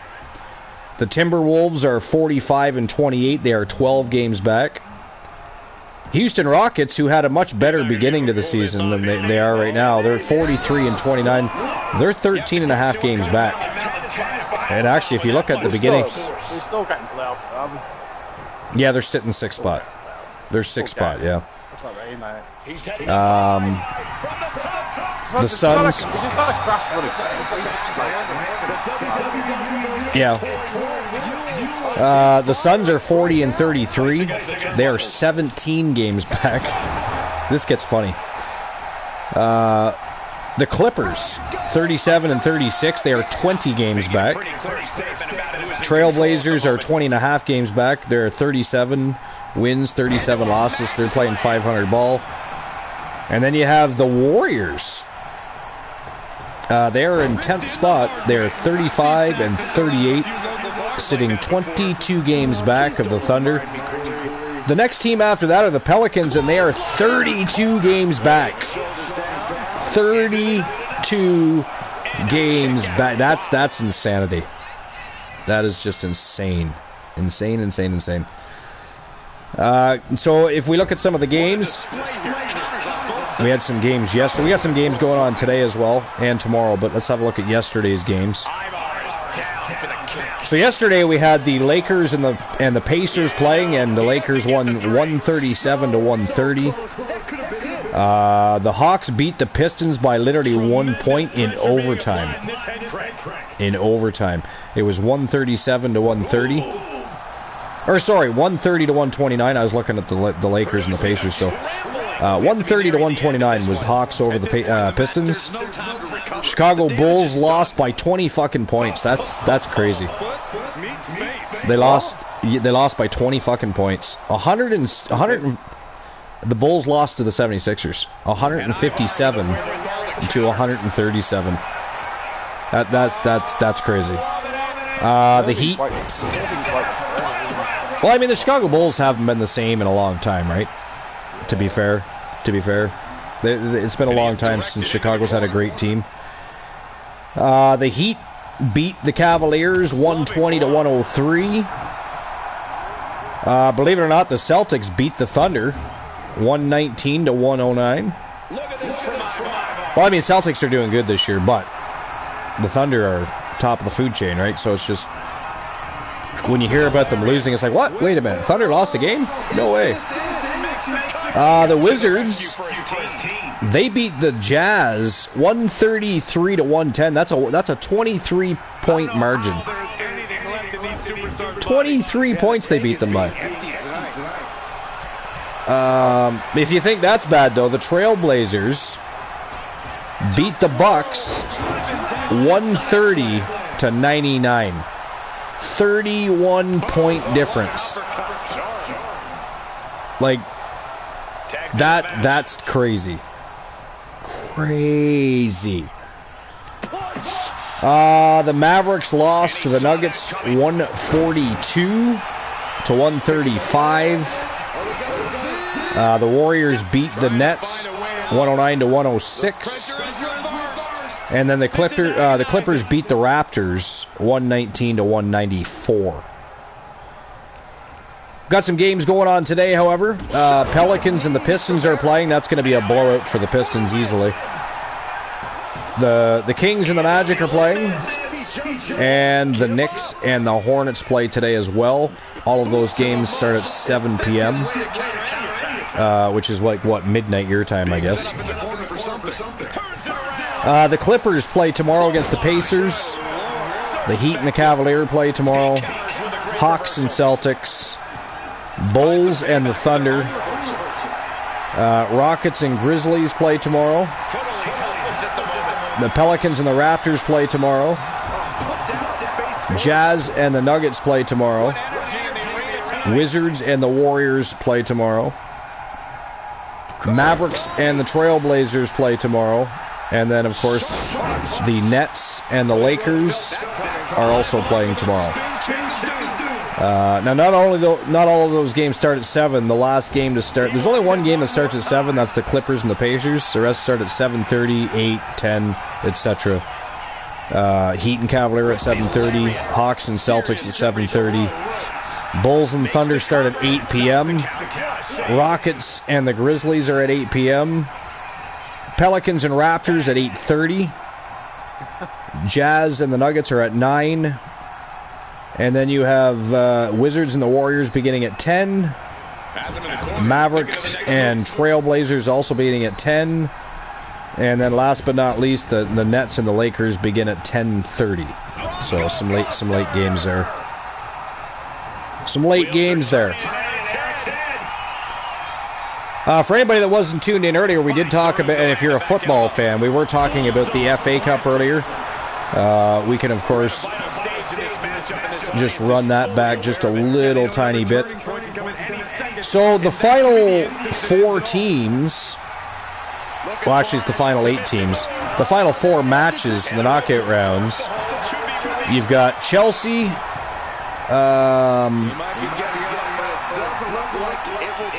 I just got an ad in my face. I hate that. I'm trying to read something and an ad pops up. Ghastly ads. I do not like it. Alright, so we got Man City and Liverpool, Chelsea and Port Vale, Southampton and Arsenal, and West Ham versus Leeds. So, it looks like, the way they've got this set up, I'm looking at the knockout round, the compact view of it. To me, it looks like the winner of Chelsea and Port Vale will play the winners of Man City and Liverpool.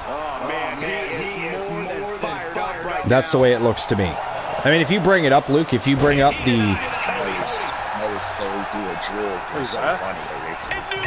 I'm looking at the compact view for the FA Cup, the knockout rounds.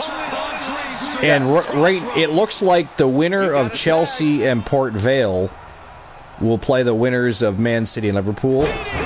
Southampton, yeah, that's the way it looks. That's the way they have it set up here. Have an actual draw, like, do they?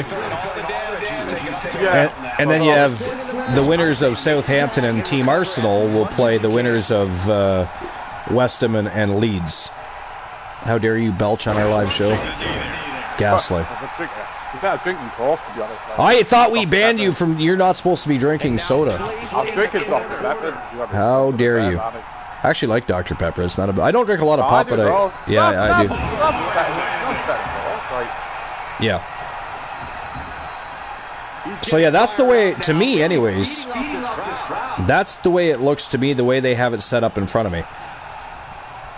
So it might come down to actually Arsenal and Man City in the final, not the semi-final.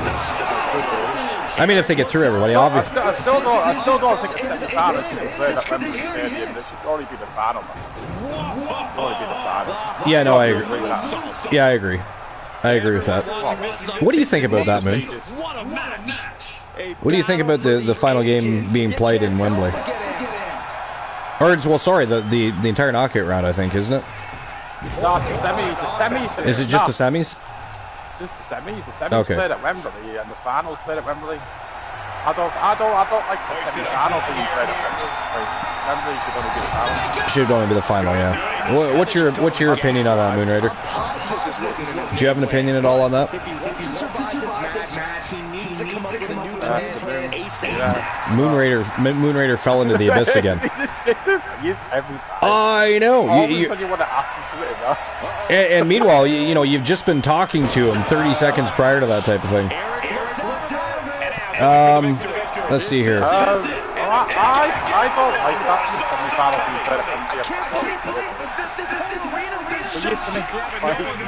Yeah. I'm just trying to catch up with the chat here. How dare you, Mufasa?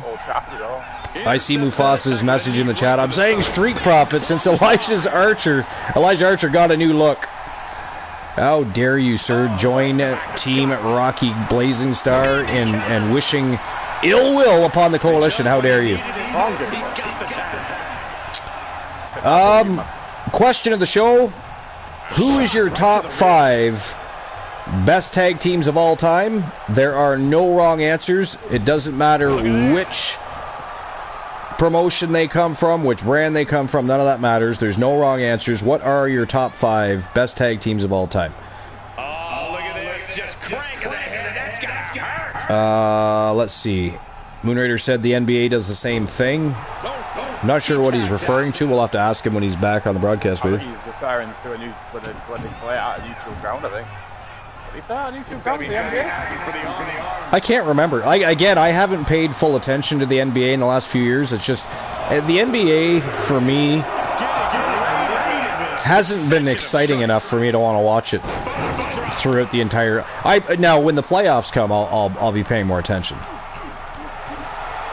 I'll be paying a lot more attention. But I haven't really paid much attention to regular season play in the NBA in the past few years, to be fair.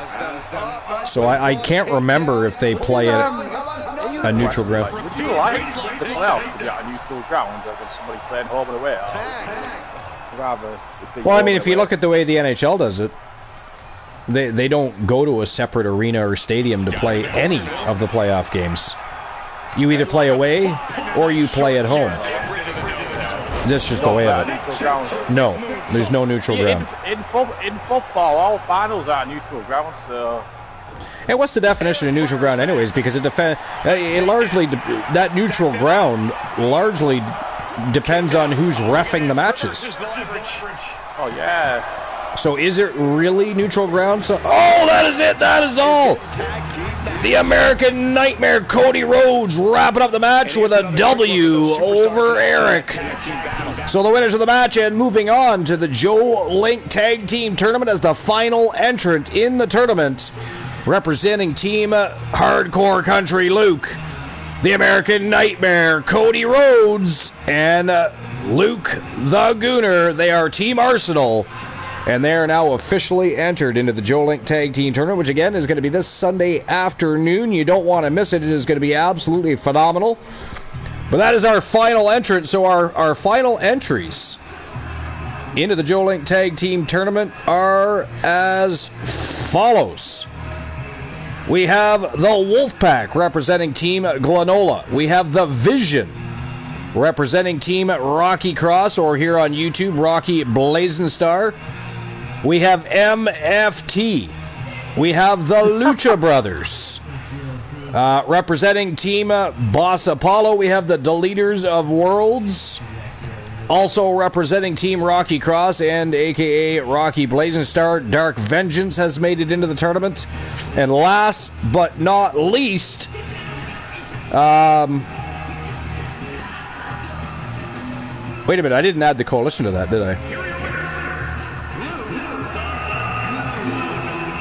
Hold on 1 second here. I gotta add them to the...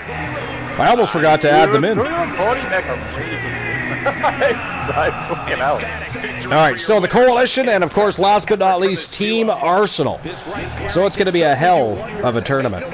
Again, if you missed that list, it is the Wolfpack, the Vision, MFT, Deleters of Worlds, Dark Vengeance, the Coalition, and Team Arsenal. Of course, all of these teams going to be fighting for the right to become the #1 contenders to our long-standing TWA World's Tag Team Champions, TDL. And again, as of today, TDL have been holding hostage the TWA World's Tag Team Championships for 136 days. Not just the longest reigning tag team in TWA history, they are the longest reigning champions in TWA history. Let's face it, TWA has always had deep rosters. Doesn't matter if it's the men's roster or the women's division. The tag team divisions are always absolute fire. So, I mean, the fact that they've been able to hang on to the TWA World's Tag Team Championships for 136 days as reigning, defending, and fighting champions, that's the biggest part of the whole thing right there. They have been fighting champions. They have never refused a challenger. They have never turned down a challenge for those World's Tag Team Championships, and they keep defending time and time again, in addition to winning singles championships. So, again, my opinion, they are without a shadow of a doubt the very best tag team in TWA history. I don't think there's any way around that.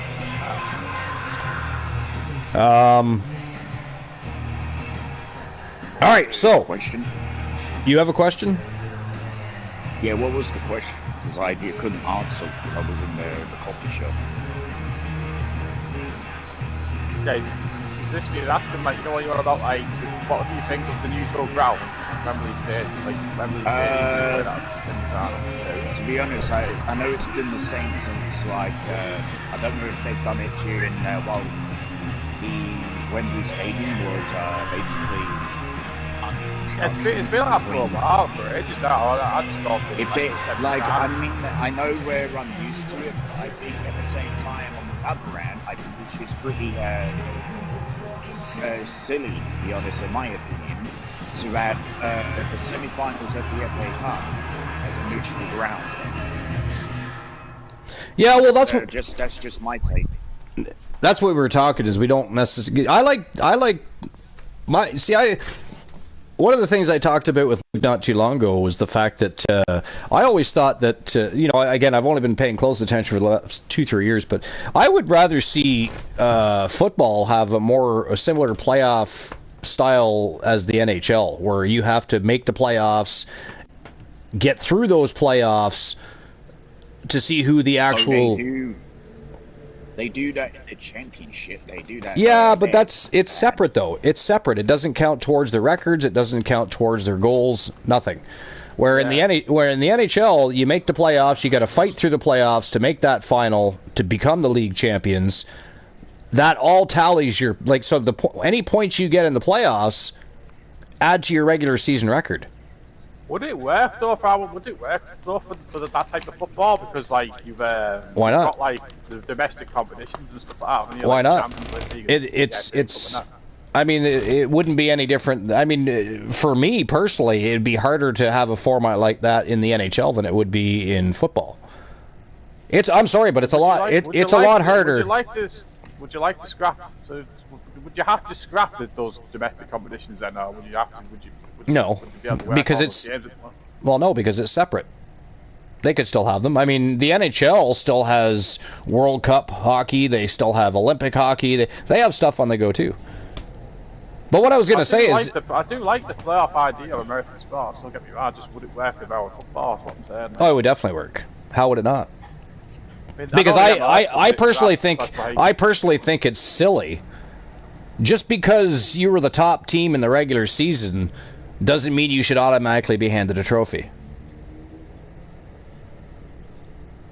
I mean, can you imagine that? It's two different sports. It's two different ways I'm random. Well, yeah. Well, you can't. Obviously, it's two different sports, and they've always been that way too, right? It's not like it's something new. Yeah, it's always been that. I would just prefer. I would prefer to see. You prefer to see like a playoff thing. Basically. Yeah, like I wouldn't say American sports, because to me, hockey will always be Canadian. But I'll say North American for argument's sake. I'll say North American sports. I like playoff formats. How would you do it though? Would you just do like a big playoff tournament so you get the trophy? Well, for instance, you would all the teams that end up how many teams are in? It's 30. Still qualify for the Champions League and stuff like that. Yeah. Well, that's separate. That's separate. It's completely different. That'd be like saying, "Oh, they make the playoffs. Will they still qualify for the Olympic team, or will they still qualify for the World Cup team, or will they still qualify for the Four Nations?" Which, by the way, I hate the Four Nations concept. There's more than 4 nations in the world. There's more than 4 nations that have hockey teams. I hate it. I absolutely hate it, and I refuse to watch it. I haven't watched it. I won't watch it. And what's the Four Nations of hockey tournament? Yeah, it's silly. It's absolutely silly. Again, there's more than 4 nations that have hockey teams. So why are we even doing it? You know what I mean? It sounds like the Six Nations. I'm not a fan, either way. Sounds like you're trying to do a hockey version of like the Six Nations. So how many teams are in total in Premier League again? 20. 20 teams. So of those 20 teams, you would simply take, say, the top 16 teams. So the final four that don't make the playoffs are just out. Their season's done unless they have Champions League or FA Cup to qualify for or anything like that. They're done. The rest of the 16 teams enter a playoff format. Whether it's the best 2 out of 3, 3 out of 5, best out of 7 like it is in the NHL, doesn't matter. First team plays the last team, second plays the second last team, etc., etc. That's just how North American sports work. So they play each other in the best of whatever it is series. It's football, I would say, maybe because it's a little more physically demanding than hockey, in the sense that there's a lot more injuries in football than there is hockey, I find. ankles get injured.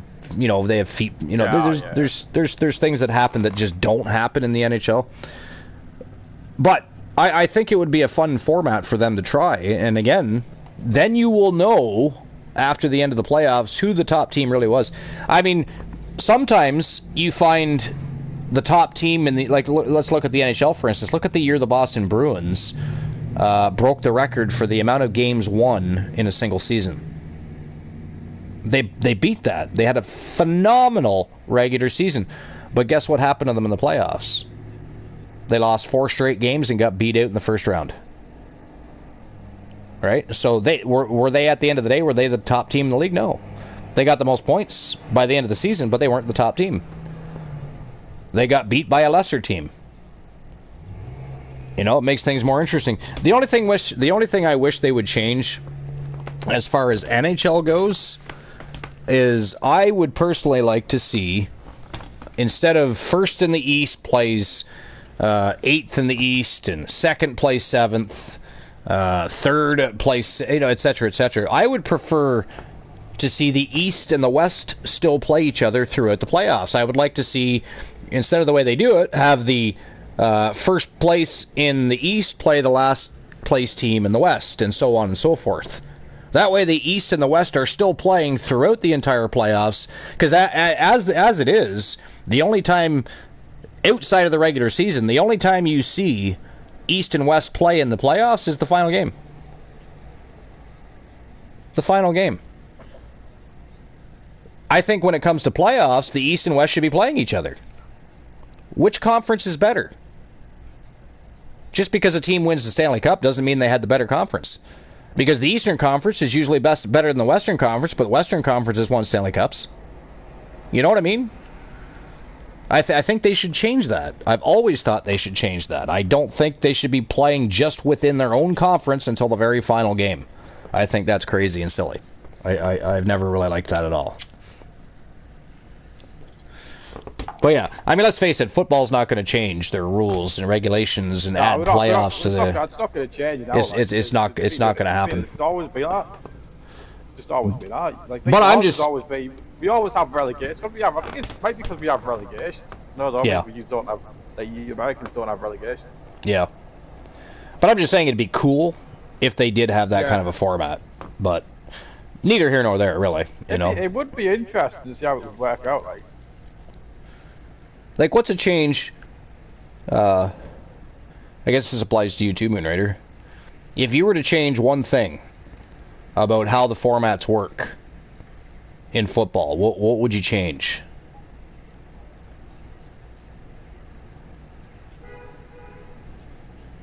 I guess I'm asking you, Luke. What's one thing you would change about regular season play for football? What's one thing you'd like to see done differently? When they add these stupid fucking rules, like if it hits someone's hand, it's apparently just handball, if deliberate or not, and I don't like that, because like it just ruins the old like purpose of handball. It's like if you hit your arm accidental, or not accidental now, it's considered handball. They always said that, but I've seen it still not given. So what is handball these days? I've seen it for the softest things, man. I mean, so what do they consider handball? Obviously, when they're touching the ball with their hands, but... Well, yeah, obviously. Yeah. Handball's down, you can't touch the ball, yeah. It's a rule. Now, I've always thought, you know, do they ever call it where it's a handball, but then they reverse the decision because it was accidental handball? Like they didn't purposely... Like where the team, you know, protested it? Yeah, I've seen that. That as well, yeah. Yeah. Because I know in hockey... all the time they'll go to an instant replay if a team's accused of kicking a puck into the net, because you can deflect a puck but you can't direct the puck, right? So if somebody takes a shot, it hits your skate and goes in the net, that's a goal. But if you watch Diego Maradona from years ago against England, he jumped right up and handballed that ball into the goal and knocked England out the World Cup. Yeah, and he got away with it. Man. Cheap, man. Diego Maradona's cheap. But in that same scenario, if somebody shoots the puck and you turn your skate or make a kicking motion of any kind and direct that puck into the net, right? It's. Has anybody ever scored off one and it's been allowed? I mean, yeah, they've made some bad calls where you can genuinely see the person turn their foot and direct the puck in the modern game, you wouldn't get away with it because no. Fucking technology and well, stuff and there and not I was just gonna say technology's changed, right? So there's cameras all over the ice. You know, even the referees have cameras on them. So I mean, no, you're not trying to cheat. It's just not gonna get away. Just look. Well, people want those points. It's like any other sport, right? People want those points. They'll do whatever it takes to. You see people elbow and boxing all the time, man. Yeah. All the elbow, people do it. Speaking of cheating, we know there's been some, controversy in Premier League with a specific team. What's going on with that? Well, Chelsea. Were they the ones accused of cheating? I thought it was Man City. Oh, Man City, isn't it? Man City. Yeah, what's going on with that? Any new developments? Well, they've been charged 100 and something charges or something like that. Something stupid like that. I've not really heard any more developments, but obviously they've talked about them getting stripped of all the titles. Which I don't think they should be stripped of all the titles. Like, if they do get found out to be guilty of it, like, it's just a bit weird how you can just get all that dodgy. It's got stuff to do with like dodgy money and stuff like that. Really. It's pretty complicated, really. Something to do with like dodgy money and that stuff that's been doing over the years, like transfer fees, paying too much to players and getting away with it. Yeah. But they could. So they have found guilty. They could get stripped of all. They're talking about stripping them of all the titles. I'm like, I don't think they should lose all the titles.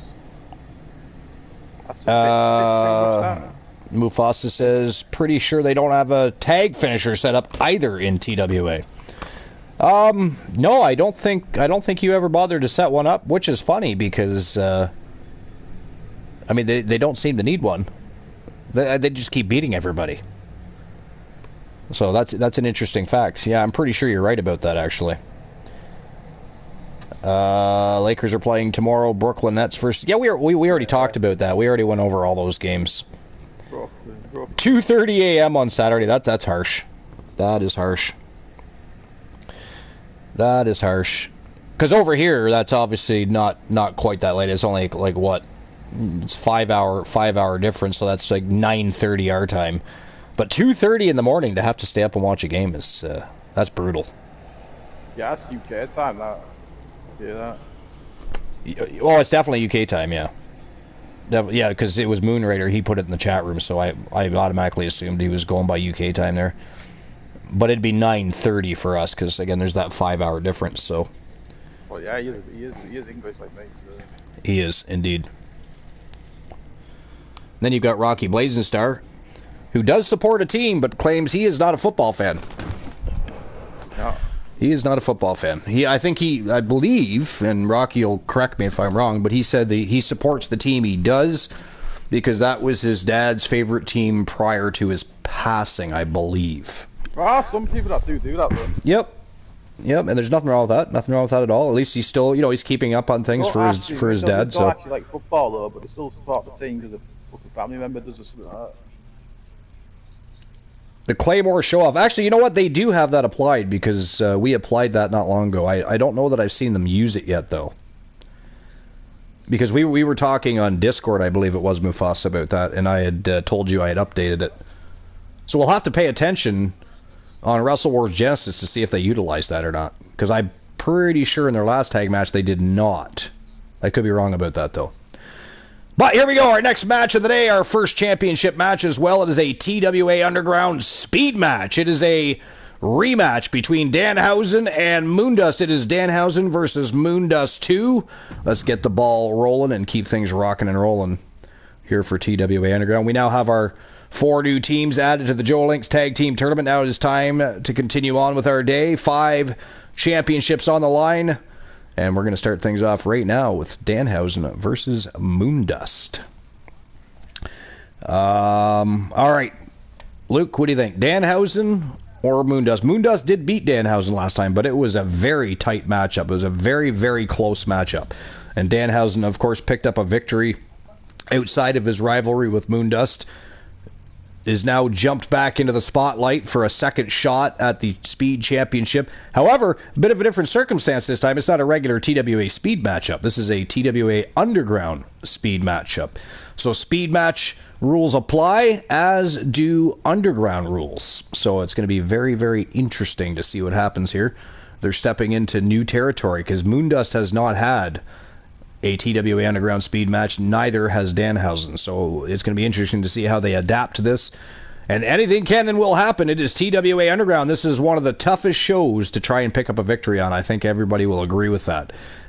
Streamer teams, historically speaking, have not had the greatest record when it comes to TWA Underground. So, but here we go. Danhausen versus Moondust 2 for the TWA Speed Championship. Let's go.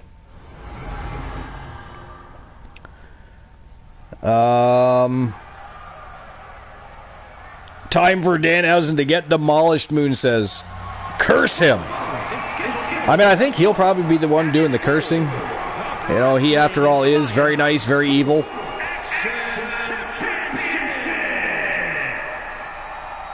But it is showtime and go time. Alright, I'm just going to take a quick break. I just have to run to the facilities. I will be right back.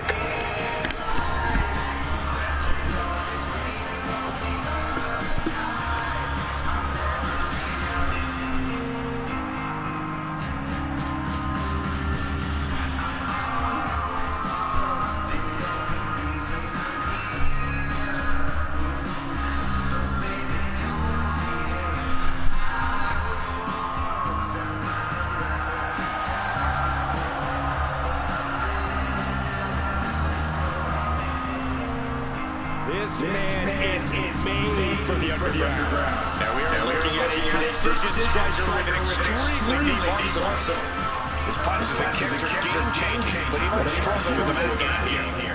He's been undergoing mixed martial arts training to accentuate his strikes and counteract any holds in his opponent's arsenal.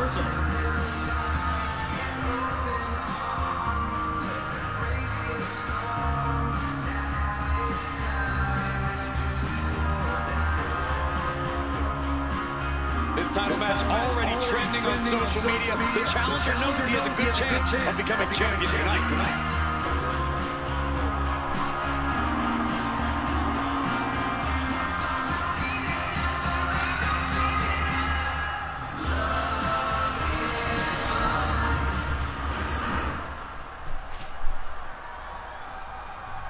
The WWE Universe just exploded.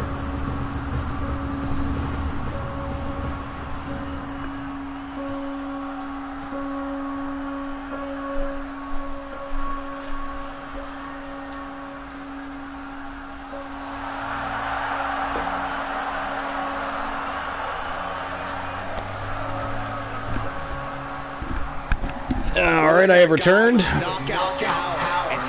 Tried to be as quick as possible. I didn't want to miss this matchup. But here he comes. He is the reigning, defending, and fighting TWA Speed Champion from Team Moonraider 25. He is the leader of Team Chelsea. His name is Moondust.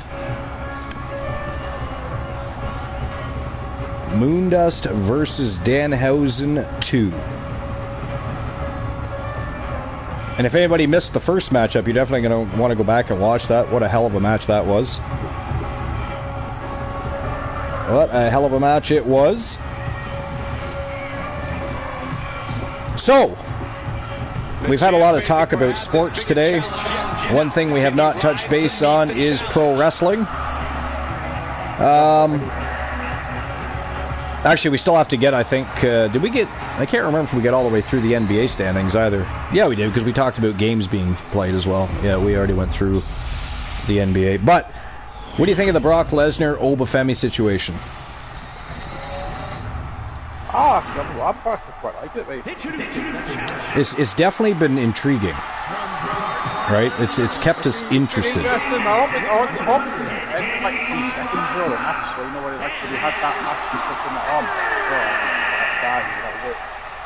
I mean, I would hope not. The difference is that I mean, to be fair, Obafemi has kind of squashed Brock Lesnar for the... Have you seen Monday Night Raw yet? Did you watch the second? Yeah, I watched it. Well, I guess third encounter, if you count the Royal Rumble. It's the third encounter between Obafemi and Brock Lesnar. Obafemi has destroyed Brock 2 weeks straight. You know, the first one he was the fall from grace, and Monday night, I mean, he clotheslined him over that top rope hard. I mean, he went flipping over that top rope and crashed right into the barricade. And the look on Brock Lesnar's face was priceless. It was such a good sell for what was happening in front of our faces. So, why did the clock start before the bell rang? Did anybody else see that? It started a good 2 seconds before the bell rang there. But here we go. 5 minutes on the clock. Danhausen, Moondust 2. Who's walking out as the TWA Speed Champion? Now remember, there are no pinfalls. You can knock out, technical knockout, which is of course a referee stoppage, or submit your opponent only in a TWA Underground Speed matchup. So very much the same as an Underground match, except for speed rules do apply. Ooh! Kick to the face, 2 kicks to the face from Danhausen from the bottom. Nice evasion by the champion. Super kick right to the face. Danhausen gets laid out. He's got him square in his sights here. Moondust isn't going to play here. He's going to be looking to take Danhausen out as quick as possible, especially after their last altercation. It was such a close matchup. He probably, at this point, feels like he probably has something to prove. I don't think things went as planned or as easily as Moondust would have thought in their first bout. Headed to the outside, but for what reason? Their first bout was a fantastic matchup. Any connection with flesh will definitely leave a weight. And he re-enters But yeah, I think the Brock Lesnar Obafemi situation, I think, could be credited for saving WrestleMania. Because largely, in my opinion, that's been the most interesting part of the road to WrestleMania so far. And it just began, right? It's only been going on for a couple of weeks. Now he just released the hold, and I'm racking my brain wondering why. Now we know that... Wait a minute, I'm trying to think. Does AJ Lee defend against Becky Lynch before or during WrestleMania? I forget. Oh, it's at WrestleMania. They are at WrestleMania? Okay. I wasn't sure about that. I couldn't remember. Well, I mean, it's when it comes to the belts, like the Intercontinental and the United States Championship, you never really do know. There's been years where neither championship were on the card, right? Which I think is pathetic, by the way. It's WrestleMania. You know, it's the best of the best. It's the grandest stage of them all. It should be the one time a year all championships are on the line. And there you have it. That is it. That is all. The referees waving it off. So the winner of the TWA Underground Speed matchup by TKO, and still your TWA Speed champion, representing Team Moon Raider 25, it is Moondust continuing to reign supreme with that TWA Speed Championship. So congratulations to Team Moon Raider. And of course, Moondust with a second straight victory over Danhausen. It looks like he had a much easier walk in the park this go-around than he did the first time. I think Danhausen might have surprised Moondust just a little bit in that first matchup. I don't think Moondust was really fully he didn't know what to expect out of Danhausen. But he was fully prepared this time, and that was almost a walk in the park right there for Moondust. So congratulations to Moondust and Team Moon Raider 25. Another big victory. And another championship title defense by Moondust. By the way, the TWA logo is going to change. We do have a new TWA logo. that I created for Season 7, and I think everybody's going to approve. It's in my opinion, I think Luke has seen it. I think he's the only one that has seen it, but it is much nicer than the current logo. So you'll be seeing that very shortly, possibly by Wrestle Wars Genesis, which is tomorrow.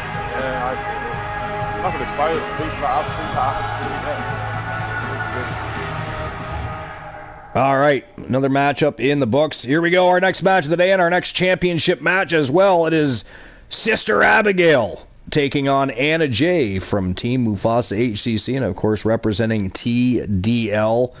One-on-one submission matchup for Anna Jay's TWA Underground Submission Championship. That is next.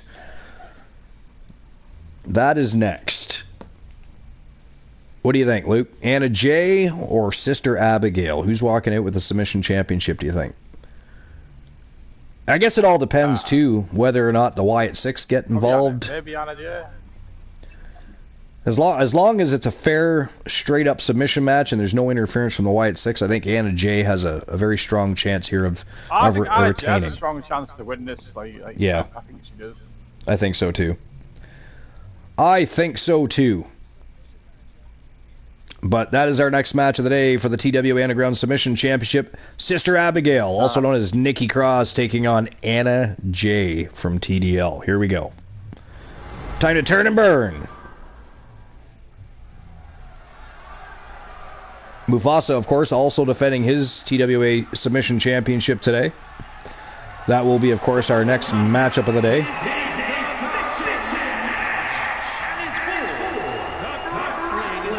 One of our longest reigning TWA World's Heavyweight Champions in history, and currently, and probably, I mean, I don't see anybody beating that record anytime soon, because again, as of today, TDL, Eric Dangerous, and Mufasa have been TWA World's Tag Team Champions for 136 days. The longest reign of any champion in TWA history. Absolutely phenomenal. Absolutely phenomenal.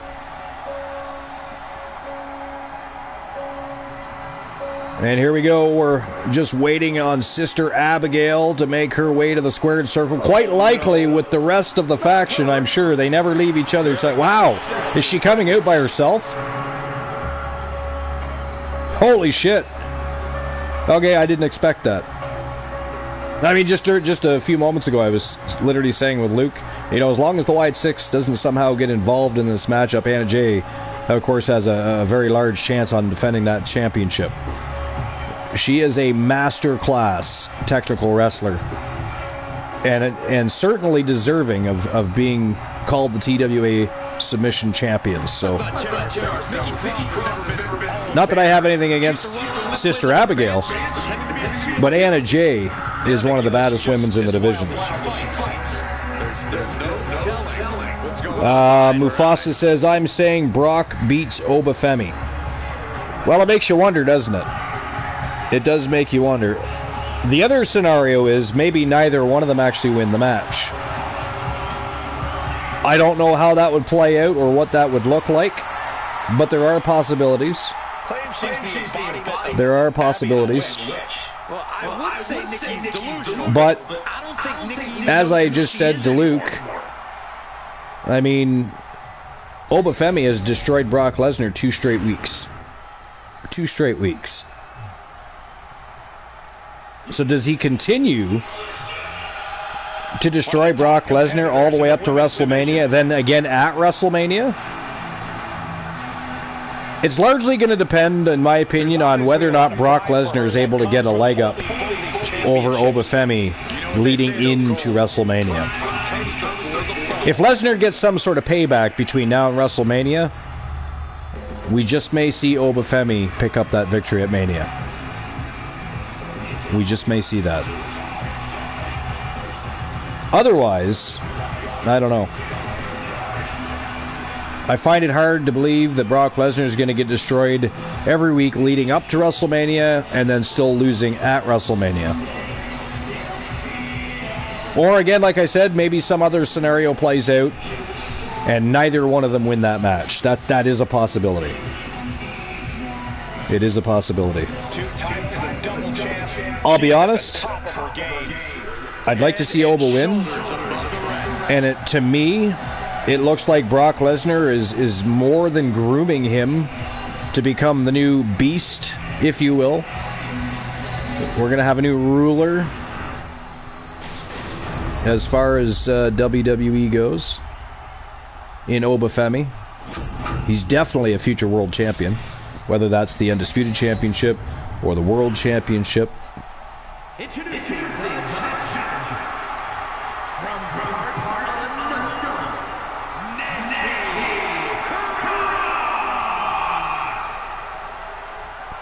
All right. But yeah, I don't know. I'm up in the air. Just because, again, I obviously we don't know what's going to happen over the next couple of weeks, but I find it hard to believe that Lesnar gets destroyed every single week and then still manages to lose at WrestleMania. I just don't know. So something's going to have to happen in between to change that, I think. Again, if Brock Lesnar gets some sort of payback on Oba Femi before WrestleMania, otherwise I just don't know. I just don't know. The question is, does Oba Femi need to beat Brock Lesnar at WrestleMania? Does that need to happen? I say no. I say he's already looked like an unstoppable monster. He's already been able to dominate Brock Lesnar. And if Brock somehow beats him at WrestleMania, I don't think that hurts Oba Femi at all. If anything, it simply sets up for a future match. A rematch of sorts. Or the other side of the coin is Gunther going to get involved at some point and want to be the one that retires Brock Lesnar at SummerSlam?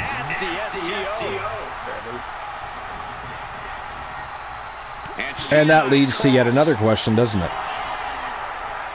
Do we want to see Gunther retire or be the one that retires Brock Lesnar? So at WrestleMania, originally planned, Gunther was going to retire Rey Mysterio. But then Rey got injured. As of right now... Yeah, it was meant to be. Rey got injured. Yeah. And as of right now, Gunther does not have a match for WrestleMania because of that. Rey Mysterio versus Gunther, I don't think that's believable. It wasn't believable that Rey Mysterio won the World Heavyweight Championship, to be honest with you. Oh, yeah, no, it really wasn't. That's when he beat Kane. So, you know, it is. But still, I mean, that happened in an era where they were still trying to put some legitimacy to pro wrestling, right? So it was even worse at that point that this little 189-pound Rey Mysterio somehow manages to beat Kane. And think of the people Kane had already beaten at that point in time to get to that scenario to begin with. I mean, and all of a sudden Rey Mysterio is the one that beats him and topples him. I don't know. I actually hated that. I love Rey Mysterio, and I do agree he's the biggest little man in the business, but I never liked that win over Kane. Never liked the win over Kane. Did not like it. I don't know. No, he lost to Undertaker, yeah. He lost to The Undertaker. Moon, are you back on the broadcast booth? Moon Raider is still MIA. I want his opinion on what he thinks about Brock and the Brock and Oba Femi situation.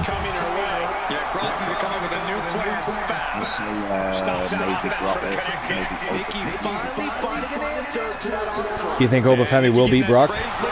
So we still have... How many weeks are there until WrestleMania? What? 3? 3 weeks left to go? 3 or 4 weeks?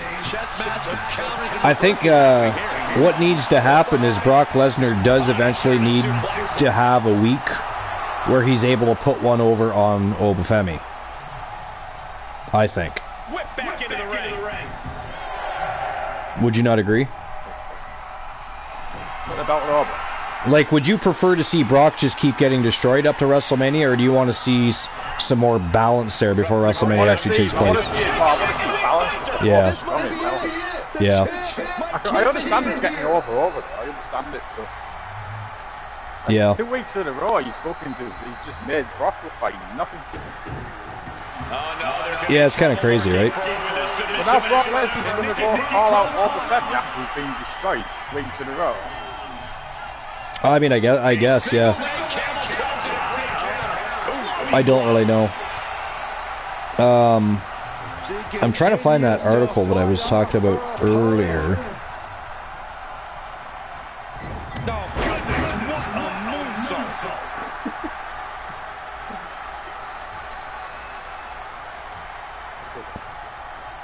Nice counter from Cross.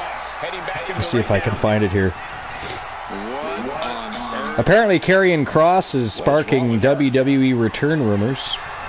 So there's that as well. Where did that article go?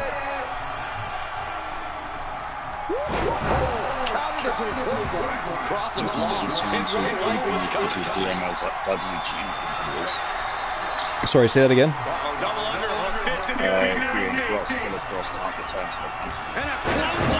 He can't? Why? Oh yeah, well that don't matter though. I mean, if WWE decides to poach him, what's MLW going to do about it? MLW would be better off to say, yeah, no problem, and continue a non-acknowledged partnership, if you will. Of what? What did you say? Of what? Well, we're talking about Karrion Kross is, of course, currently working for MLW. But I said if WWE decides to bring him back and poach him from MLW, there's not really a whole lot MLW is probably going to do about that.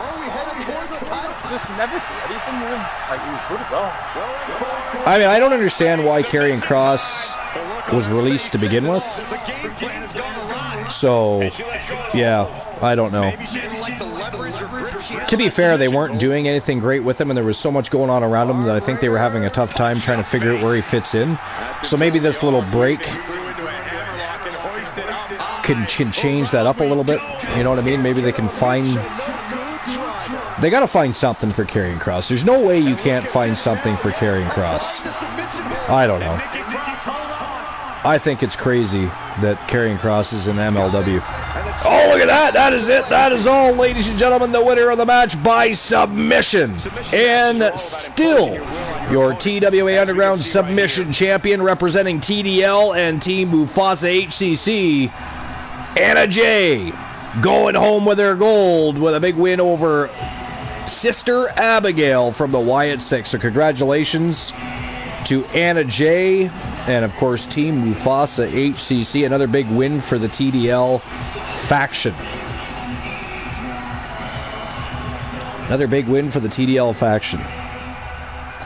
But stay tuned, don't go anywhere, because next you're going to see Mufasa, the future M, defending his submission championship in one-on-one action. That will be our next match of the day. Yeah, I'm trying to find that article still.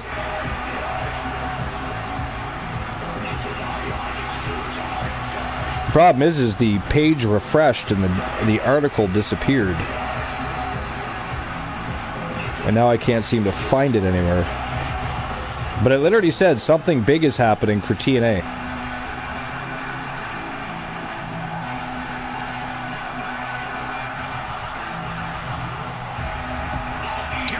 How am I going to find that?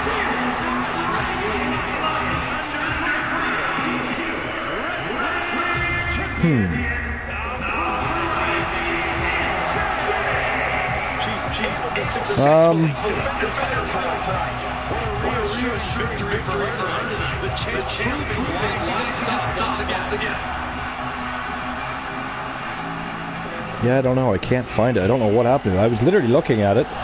But like I said, the page refreshed and then it just disappeared on me.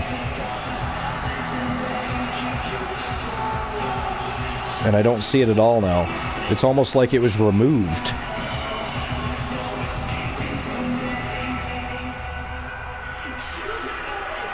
Yeah, I don't know.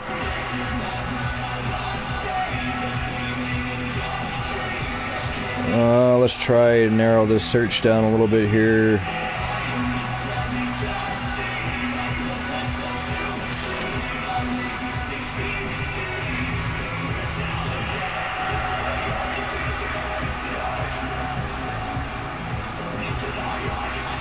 Yeah, I don't know. It's almost like it doesn't exist now. That's kind of crazy. All right, while I'm looking for that article, because I do want to read it. Because, again, I didn't read it earlier because I thought it'd be interesting to check out together. Whatever the big happening is between WWE and TNA. But, again, congratulations to Anna Jay and team at Mufasa HCC. Anna Jay is still the reigning, defending, and fighting TWA Underground Submission Champion. And here we go with our next match of the day. That is two back-to-back champions that have retained their championships. Up next, though, ladies and gentlemen, representing Team Boss Apollo, it is Aleister Black taking on Mufasa for the TWA Underground Submission Championship. That's our next match of the day. Let's keep that ball rolling. Keep that ball rolling. Keep it rolling, rolling, rolling, rolling. You know, I did like the song. I did like that song. Yeah. I was going to say that. I actually like that song a lot. But I hated the gimmick. I absolutely hated the gimmick. No, I didn't like the gimmick at all. I mean, were you a fan of the American Badass gimmick? I thought it was his worst gimmick, to be honest. Yeah.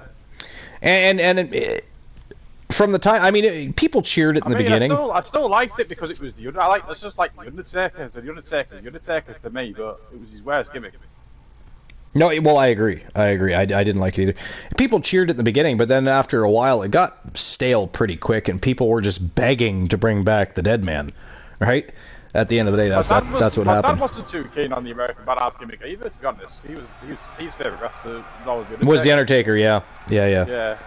No, I didn't like it either. I mean, that's why I told you.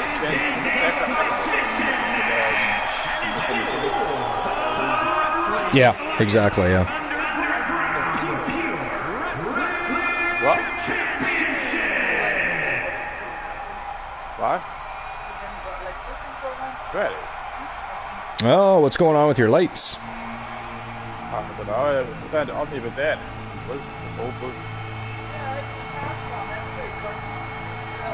Alright. Oh man, guys, I mean, such an eerie feeling in the air when this man prepares to compete. So you guys just don't have a bulb for it?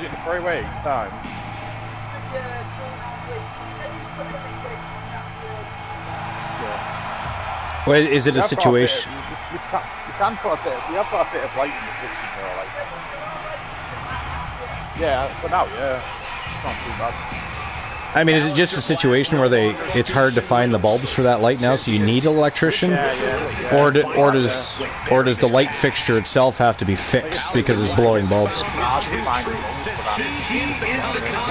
Okay. Breaking news, do tell. Manchester City players move into a different club. Who's that? Who's that? His name's Robert, the guy who was injured last season. He's moving to a different club? Yeah, he's moving to Real Madrid. Once upon a time, he demanded the competition knock at his door. Now he's seeking out his own battles. What, so what? So many competitors fade. I mean, is it? Is this something that's already taking place right now? Like it's just been announced. I don't know how long ago it was. Oh, okay. Okay. And also, Kai Havertz, his future, he's going to stay with Arsenal for the season. Here he is, a champion twice over. Wow. I still can't find that damn article. It's almost like the article was removed. Not gonna lie. But that was the title of the article, was something big is happening with TNA and WWE, and I don't see it. The page refreshed, the article disappeared, and now I literally can't even find it. Even though I've literally Googled exactly what the title of the damn thing was.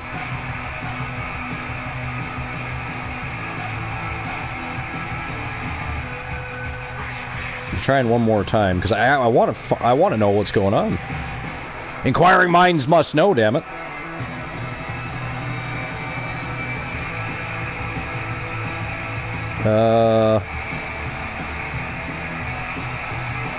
Let's see.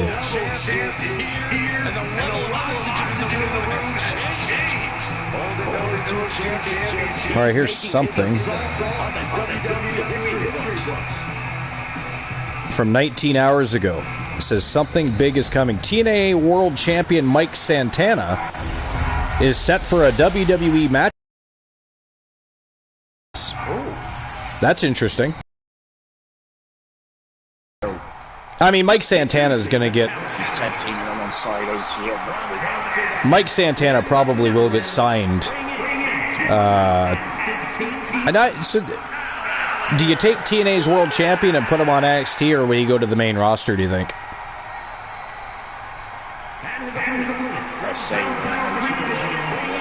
Yeah,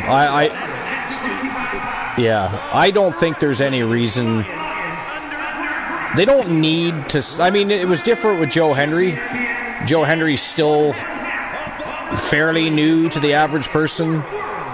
You know, Mike Santana's been wrestling for TNA for quite a while, though. People are pretty much aware of who he is, what he's capable of. I don't think they need... He is. He's very good. So I feel like they don't need to send him to NXT. Whether or not they do, obviously. But... so it says that WWE NXT actually is set to welcome a reigning world champion by the name of Mike Santana next week. So he's making an appearance on NXT. The appearance comes at a time when tensions between factions continue to spill over ahead of Stand and Deliver. Moreover, this appearance comes with outside backing. During the March 24th episode of NXT, OTM made it clear they weren't done settling scores with Dark State, but they also hinted that reinforcements were on the way.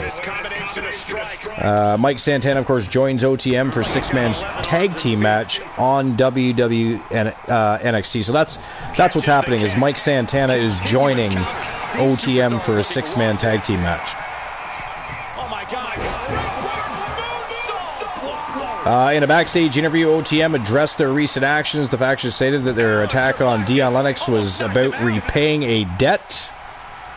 They claimed Dark State took the first shot, and now it was time to collect.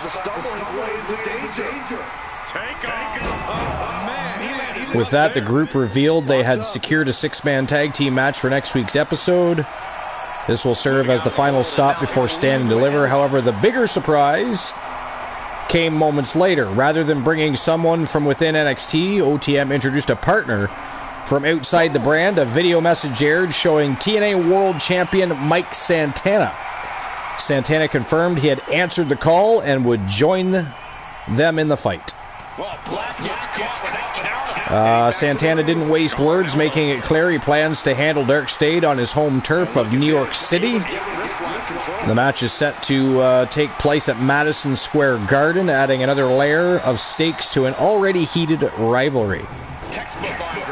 The appearance continues the ongoing crossover between WWE and TNA, with Santana balancing responsibilities across both promotions.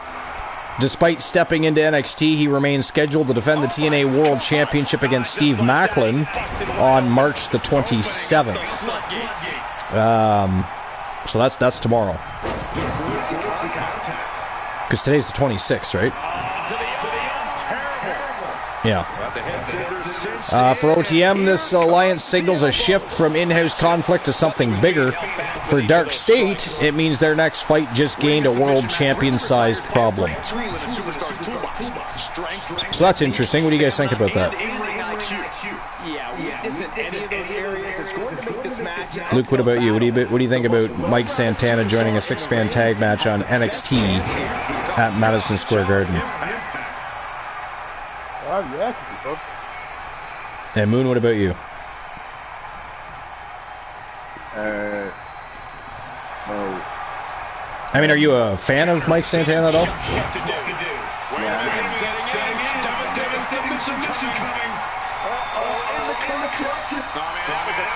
I don't know what Maven's going on about.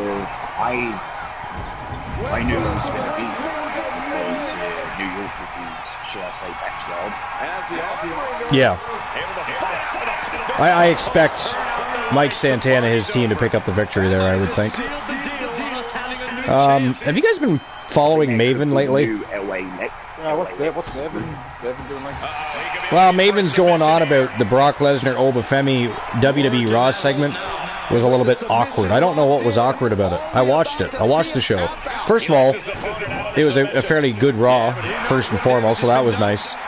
But there was nothing awkward about that segment. You watched it, right?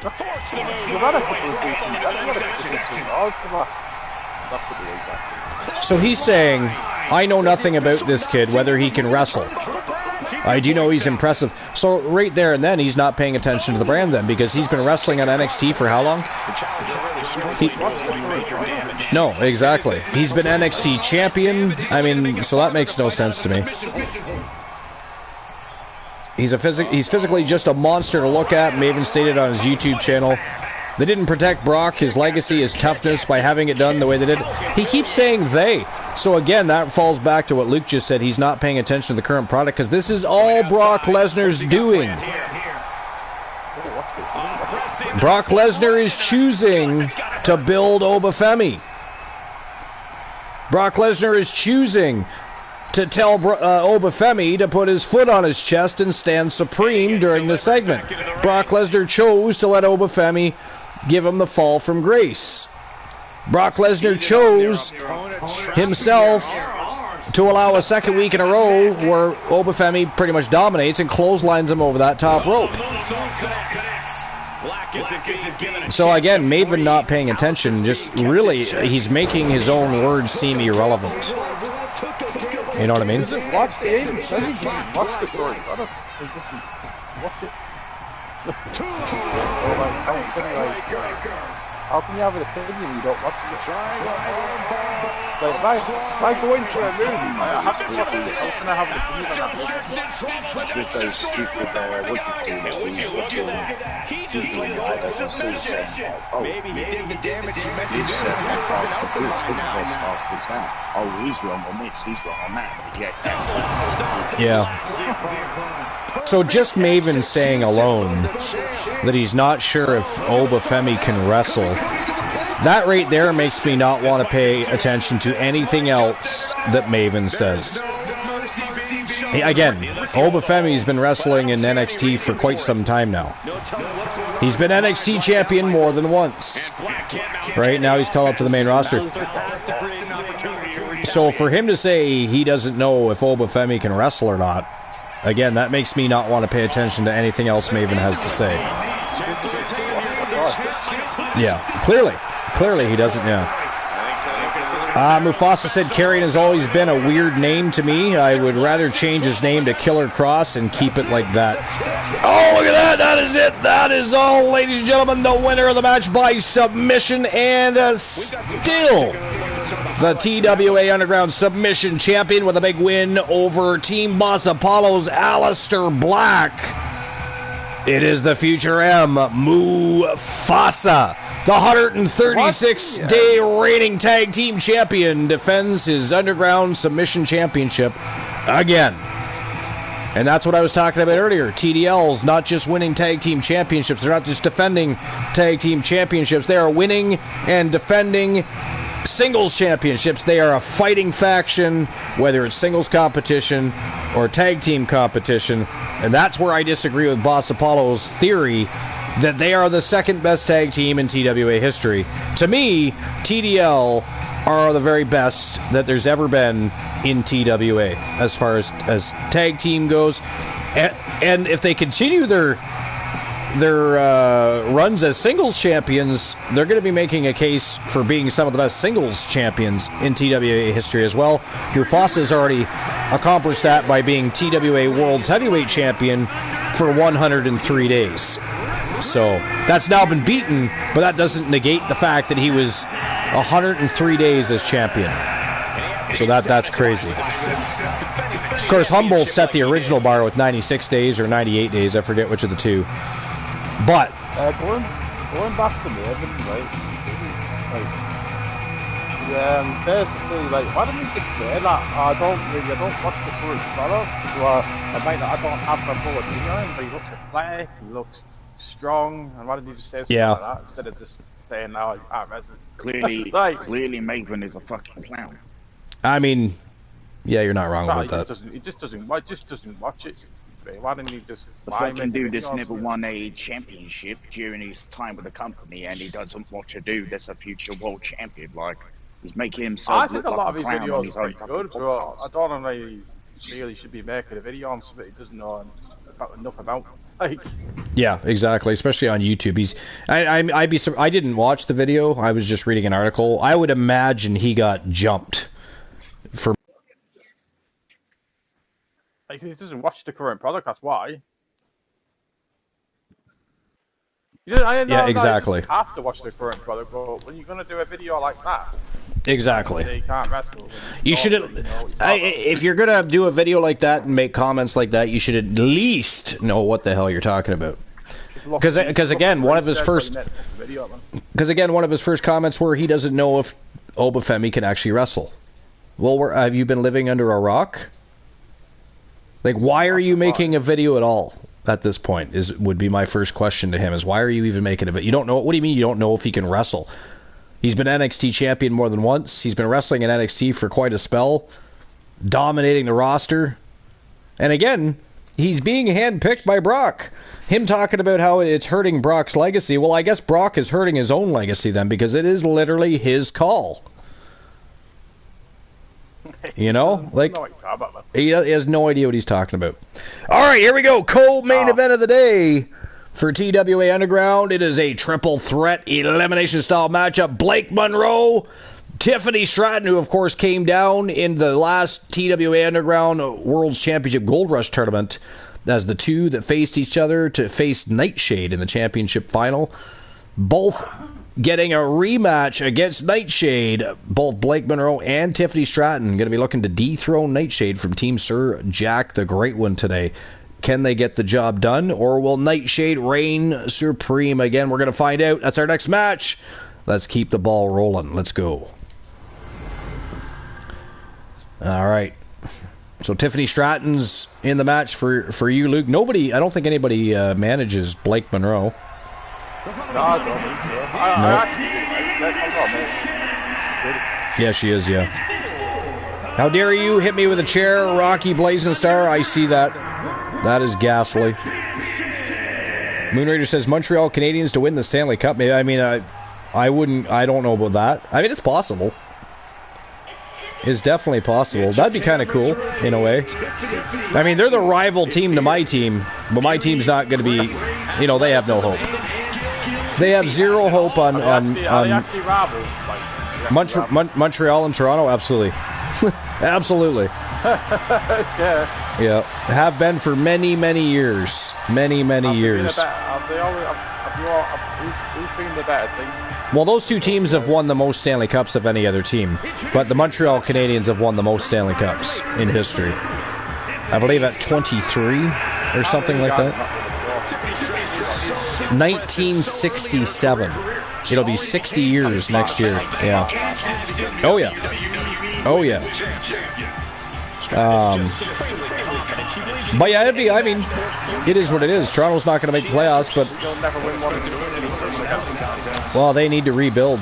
They need to rebuild, refocus, and actually care about winning. Again, the one of the main problems with the Toronto Maple Leafs is there's no... People buy tickets every year. They sell out season passes. They buy the tickets. They go watch the games, and they do all of that without expectation. Unfortunately, what needs to happen is the fans need to stop giving a damn for a while. They need to stop buying the tickets and going every year. They need to have some empty seats in that arena. You know what I mean? They gotta stop standing firmly behind a team that has done nothing for us in 60 fucking years. 60 fucking years. So, yeah, right? So, I mean, it's just kind of crazy. But it is what it is. Toronto Maple Leafs fans are diehard fans.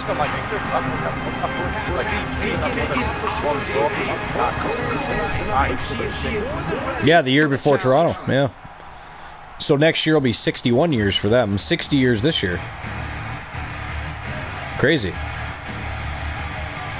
Mufasa says Obafemi is great and Maven is just living off his past glory on YouTube. Yeah, I agree. I agree. And again, I'm just disregarding anything else Maven says, because clearly he's just going to start talking without even understanding or knowing anything about the current product. So. And here she comes, representing Team Sir Jack the Great One, the reigning, defending, and undisputed TWA Underground World Champion. It is Nightshade, looking to reign supreme one more time and pick up a win over Blake Monroe and Tiffany Stratton to retain her championship gold. Will that happen? We're going to find out here in just a few moments. All right, quickly, what do you guys think? Nightshade, Tiffany Stratton, or Blake Monroe? I mean, I assume Luke's going to... Yeah, I was going to say, I assume you're going to choose Tiffany Stratton. Moonraider, I almost called you Moondust. Moonraider, what about you? What do you think? Blake, Tiffany, or Nightshade? Should I say maybe Monroe? I mean, Blake Monroe's done very well since inking a contract with TWA, so would not surprise me. Neither one. Well, this is one of those matches where I could see either person winning. Period. They're just all very good and have had very good seasons. Like season 6 was a great season for many reasons, but specifically since Blake Monroe came in, she's had a fantastic season. Nightshade and Tiffany Stratton both had very good season 6s. Of course, lately Tiffany's been partnering with Michelle McCool as part of Flawless Time, so they're starting to dive headfirst into the tag team division as well. So, yeah, I don't know. This is an interesting match for me. I'm going with either Blake or Nightshade.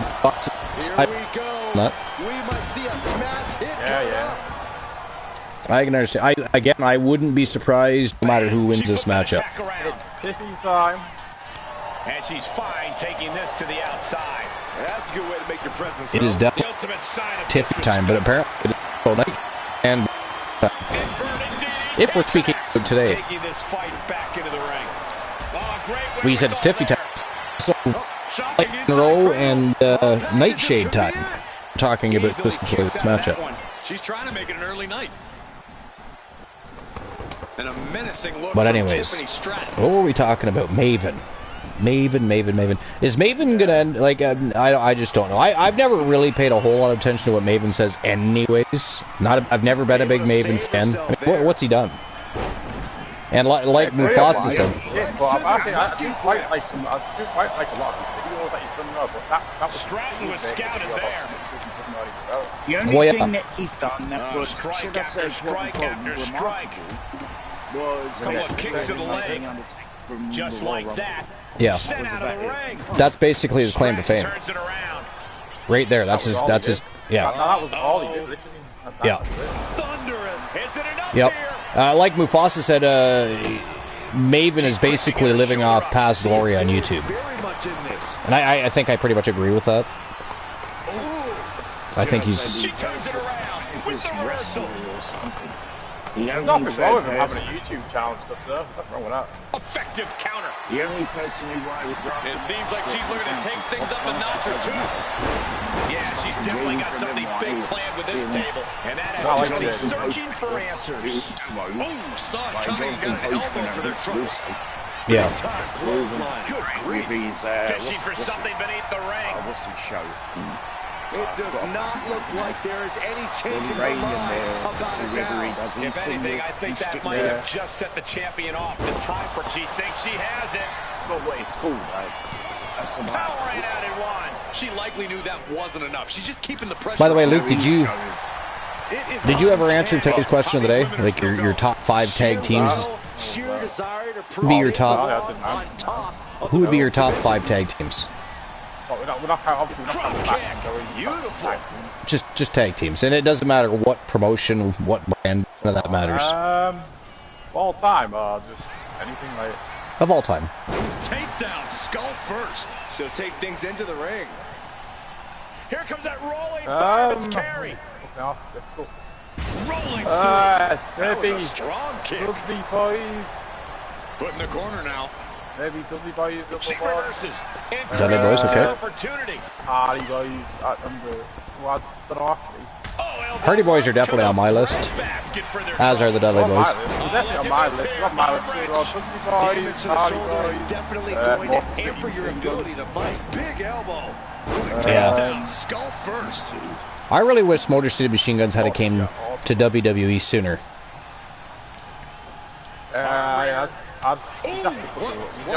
But they're smaller. They're smaller guys, though, right? And let's be honest, it hasn't been that long yet since Vince McMahon has been out of power, and he just never would have got behind the Motor City Machine Guns. He never would have. He really Not time to expect victory yet. Well, he never put any value behind.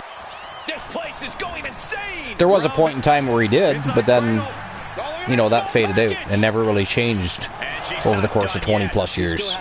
He just continually dogged out the tag team division. Vince. It seems like that slap might have had a little extra. He never really cared about it. Which is weird because Tiffany manages to counter. which is one of those weird things because the fans have always loved tag team wrestling. Always. A lot of the times tag team wrestling gets bigger pops than when they're watching one-on-one matches. See the look on the challenger's face. So close to becoming champion. I've never quite understood why Vince had such a hatred for the tag team division. I just don't get it. It's like Bruce And Stratton's just rubbing it in her opponent's Yeah. face now. I respect it. Yeah. They do not. I'm still hoping Pritchard leaves eventually. We finally got rid of Hayes. Or no, Hayes is still there, so we finally got rid of Road Dogg. I know, I'm biased there, because even as part of the Generation X, I was never a fan of Road Dogg. I think Billy Gunn carried Road Dogg. I don't think the New Age Outlaws would have even had... I mean, they wouldn't exist without Billy Gunn. I don't think. What do you guys think about that? Were you guys ever a fan of Road Dogg? Did you like his run as part of the New Age Outlaws? I like it. That's the only time I would give a shit. Is this really time to lecture an audience? Just when you think He's definitely more interesting as part... Go ahead. Is this the start? I like the Road Dogg as a wrestler. Sometimes when you unleash your best offense and it doesn't get the I job like the Road Dogg as a you're taken wrestler. out of your New Age game. Outlaws. That's a real New Age possibility Outlaws, now like, in this I- match. I think the Road Dogg was the first Heath Slater. Absolutely showing the respect for all the exertion these athletes Just because of the way their careers played out. Because Heath Slater would have been nothing without some of the people that were around him, and I don't think Road Dogg would have been anything without the people he was surrounded by. I think without Jeff Jarrett and without Billy Gunn and DX, I don't think Road Dogg would have made it. He would have never made it as a singles competitor. That's just my personal opinion. I'm not speaking for anybody else, obviously. Yeah. I mean, I like the Road Dogg. He was good. I thought he was good. Mufasa says, Hardy Boys, Machine Guns, Dudley Boys, DIY, and DX. Yeah, I like top 5. What does she have to do to put her Yeah, away? so I'm asking myself the same question. I have no yeah, idea. for me, She's headed out of the ring. I got to go with the Hart Foundation. Yeah, and I know that there were more prominent teams, technically speaking, but I've always loved the Hart Foundation. The Dudley Boys, Motor City Machine Guns, the Hardy Boys, and probably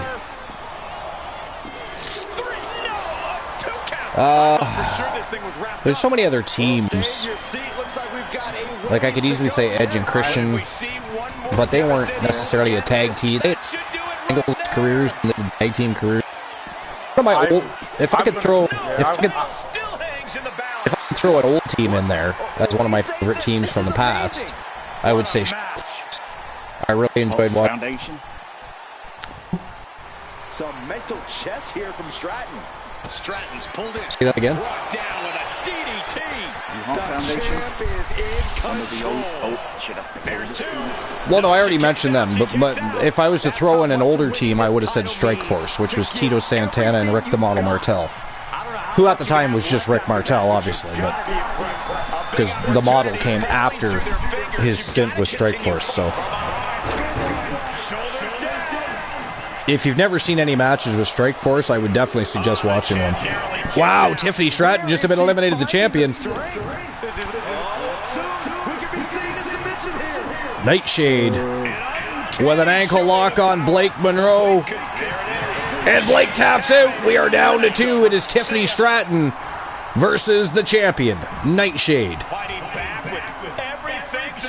We're down to 2. Who is walking out with the TWA Underground World Championship? We are moments away from finding... Oh, they took out the ref. No. Oh, look at this. We're at a count of about 5 or 6 right now. The ref is down and out now. Looks like there's some light left in her. Wow. Nightshade kind of screwed herself there, didn't she? I mean, her intent was obviously to take out Tiffany Stratton, but she took out Tiffany and the referee. Tiffany looking to turn things around here, turn the tides, but Nightshade with an elbow to the face. Nice retaliation by Tiffany Stratton right there. Oh, Alabama slammer by Tiffany Stratton. That was a really long 1 count. I mean, she would have kicked out at 2 anyways, but did you see how long that 1 count was? Tiffany Stratton looking to keep the pressure on the champion here. Scoop slam. Tiffany Stratton looking to go upstairs here. Oh, she changed her mind. I thought she was going to go take to the skies, but at the last moment... Oh, here we go. The prettiest moonsault ever. Oh, 2 count only. Nightshade, the champion, kicks out again. Tiffany Stratton is frustrated here.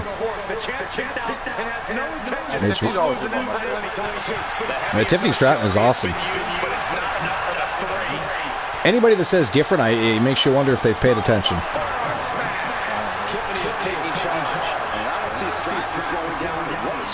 Nightshade turning up the heat, though.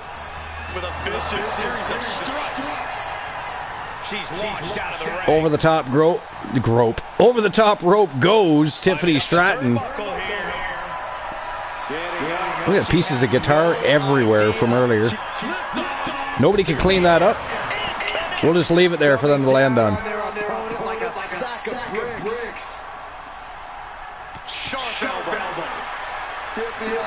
Nightshade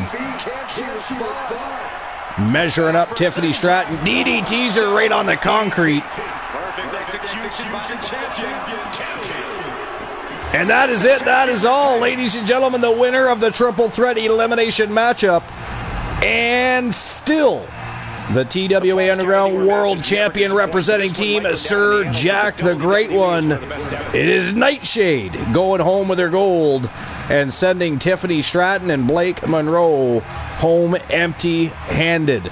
So congratulations to Team Sir Jack the Great One and Nightshade. One more match to go. Then, of course, don't forget we'll be live tomorrow with Wrestle Wars Genesis, the final show before this Sunday afternoon's Joe Linck Tag Team Tournament that will crown new #1 contenders for whoever happens to be the TWA World's Tag Team Champions after tomorrow's Wrestle Wars Genesis. Because, again, TDL will be defending those championships live tomorrow on Wrestle Wars Genesis. You're definitely going to want to tune in. It is going to be an absolutely stellar show leading into our tag team tournament this Sunday. But again, congratulations to Nightshade. Congratulations to Team Sir Jack the Great One. And still,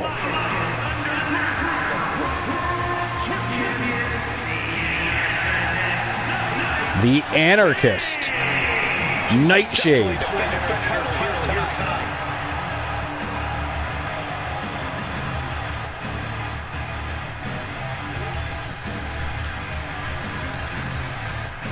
All right, here we go. We're moving on to the final match of the day. The main event of TWA Underground. And it is Oni Shinobi taking on Penta in an underground match for the TWA Underground World Championship. Now, of course, this is going to be a very interesting, because, I mean, Penta also going to be involved in this weekend's tag team tournament that Joe Linck is hosting. So, is he going to still be 100% after facing the Demon God, the Ninja Assassin Oni Shinobi in an underground match today? Or does Penta somehow find a way to dethrone Oni Shinobi? And, of course, that would take him right into that tournament riding a high, wouldn't it? I think that would.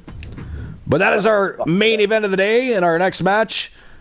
And then we won't be live again until tomorrow. I'm not sure if it's going to be morning or afternoon, so stay tuned for that. But tomorrow is Wrestle Wars Genesis. Myself, I will be. Excellent. I might be around. It depends, because I haven't been out on a Friday for a while because, and then, of course, our tag team tournament will be somewhere around 4:30 p.m. Eastern Time on Sunday. That's when we'll start our Joe Linck Tag Team Tournament to crown new #1 contenders for the TWA World's Tag Team Championships. And again, TDL defending tomorrow, so depending on what happens tomorrow will depend on who the #1 contenders will face at one of our next upcoming stream previews. Of course, our next stream preview is all about TWA Underground. TWA Underground Empire is our next big stream preview. So it could happen before the Wrestle Wars Genesis stream preview, or it could happen at the stream preview. Who knows? Another good reason to stay tuned and keep up with the times. Know what's going on. Don't be like Maven. Know what's happening. Know what's in the now. But here we go. Main event time. Oni Shinobi defending his TWA Underground World Championship against Penta. It is an underground matchup. Let's go.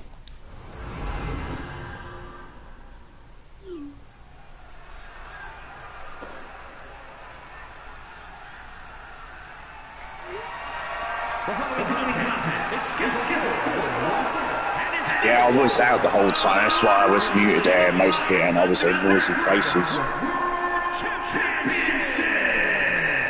Sorry, say that again? I was out the whole time. I was. Oh, okay. Gotcha. And even there, I was in the coffee shop, and they were playing like, when I say copyright music, and I didn't want to like, I'm muted. And here comes Penta. One half of the Lucha Brothers, who again are going to be participating in the Joe Linck Tag Team Tournament this Sunday afternoon. But today he looks to dethrone Oni Shinobi and take home that Underground World Championship.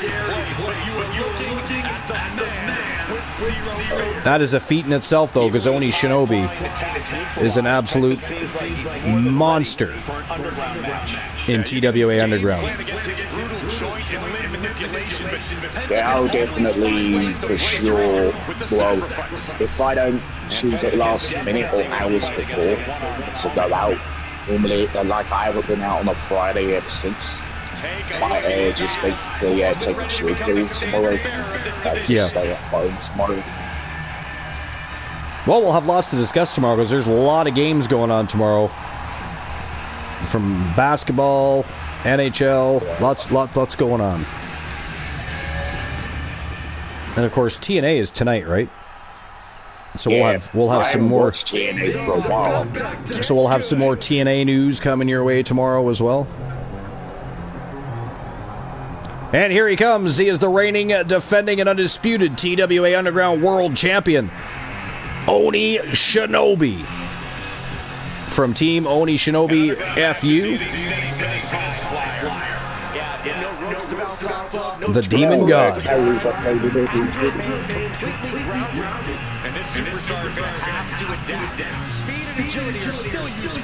The Demon God, aka the Ninja Assassin. Oh, the Yankees were playing yesterday in the MLB. I didn't see it. I didn't see the game, like screen-wise, but I've seen the scores popping up. Yeah. I think with the way they were running Riot, I think it's going to be their season, maybe. Might be wrong, I'm not really sure.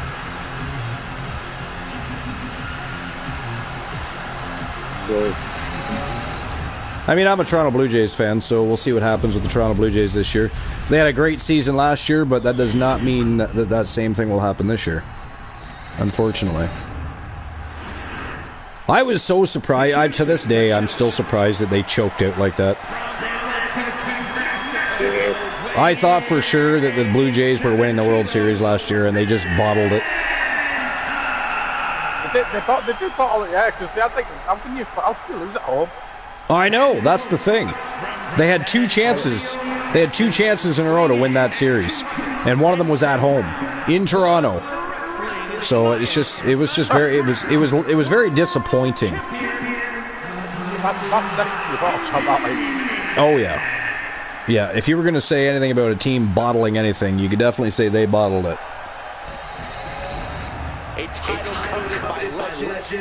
All right, here we go. It is showtime and go time for the main event of TWA Underground. And again, we'll be live again tomorrow with Wrestle Wars Genesis. The main event will, of course, be TDL, putting their TWA World's Tag Team Championships on the line. Underground rules are made for the baddest of individuals. You can only win via I do think the word bottle didn't go against the board. But if you were going to use that term, you could definitely apply it there, though. Toronto Blue Jays bottled it. Yeah. Toronto didn't bottle it. They have to win, at least. You had 2 games, right? They have to win it. One of those just to win it. Right? Yeah, back twice. They lost twice. I know. Yep. It was awful. And they're playing at home as well. A lot of broken hearts for the Toronto Blue Jays fans. That's for sure.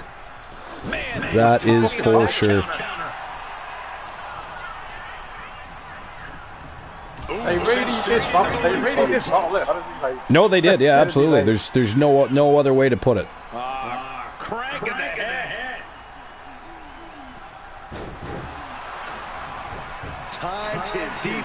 Ooh, Sling Blade by Penta takes out the champion.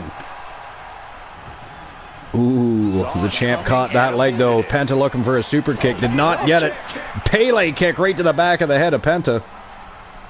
Looking to explore things ringside now. If Arsenal don't win the league this season, would that be a bottle? I mean, they were the #1 team in the league all season, so I would say yes.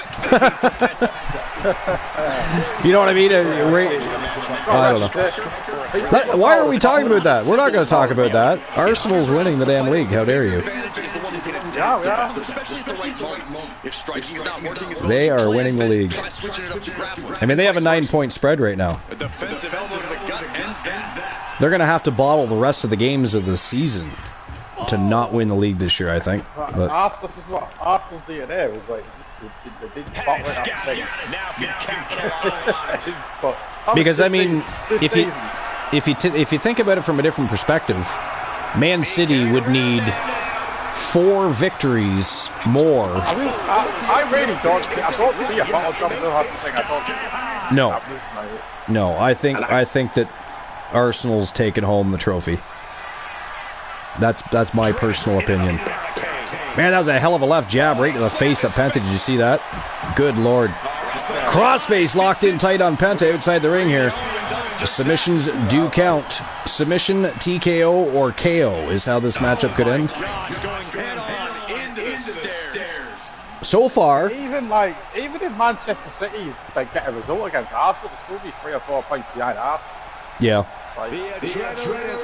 So far, not one champion has lost their championship today. We've had 4 championship matches. All 4 champions retained their championships. So it's been a very interesting day. Can Oni Shinobi keep the ball rolling, or will Penta find a way and dethrone the reigning defending Underground World Champion?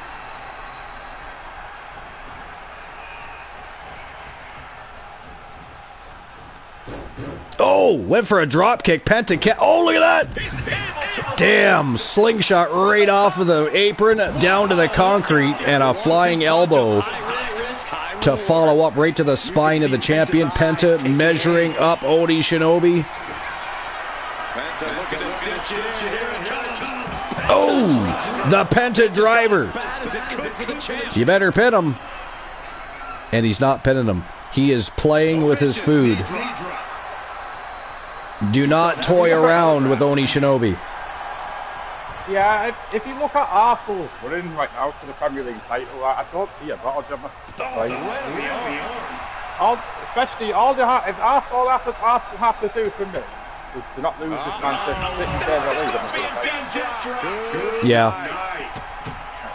Well, I mean, right now as it stands, Man City needs 3 straight wins just to tie Arsenal. I think they do have a game in hand, so they'll be about 6 points, but they'll still be about 6 points behind if they win that game. If Man City wins? Yeah, if Man City wins their game in hand, they'll be 6 points behind. Yeah. Yeah, but that's assuming Arsenal doesn't win their next match. Well, Then it would go back to 9. It would go back to 9, yeah. Oh! Looked like he kicked him right in the no-no square. You're looking at Arsenal here to about 3 games in a row. 3 or 4, yeah. They're gonna have to. I mean, I don't see it happening though. I don't see it happening, especially with the games we've got left. Here he is, heading back into the ring. Not saying we should walk over exactly what he's thinking. Oh, super kick right to the face. Nice retaliation by the champion. Oh, this is going back and forth. Oh, busted open Penta. Whipped him face first right into the metal ring post. And now it is the champion stalking Penta, looking to end things here. That's it, the title's going nowhere. And just like Penta, Oni Shinobi did not bother to even pin Penta there. Oh, and now Penta returns the favor, busts open the champion, driving him face first into the ring post. Little taste of his own medicine.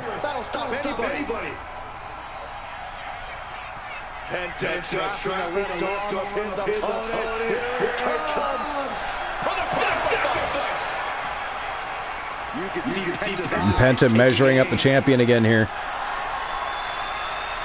Penta wants to put things away. Looking for the Penta driver again. Maybe he should actually pin him this time.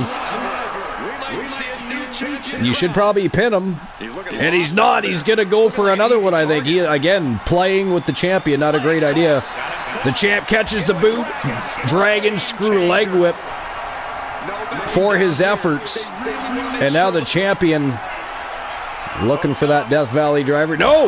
Neck breaker. That is how a true champion defends their title. Neck breaker to Penta. Crowd on their toes. This is what it is all about.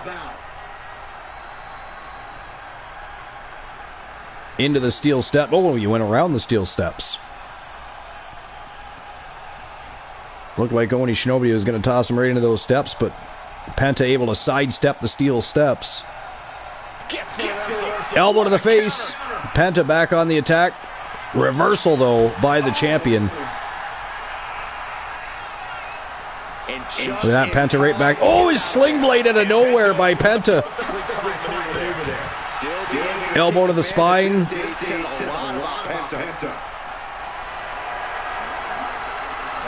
Nice reversal by the champion. Inverted DDT by Oni Shinobi. Man, oh man. What a great match this has been so far. Oh, look at this. Right into the barricade goes the champion.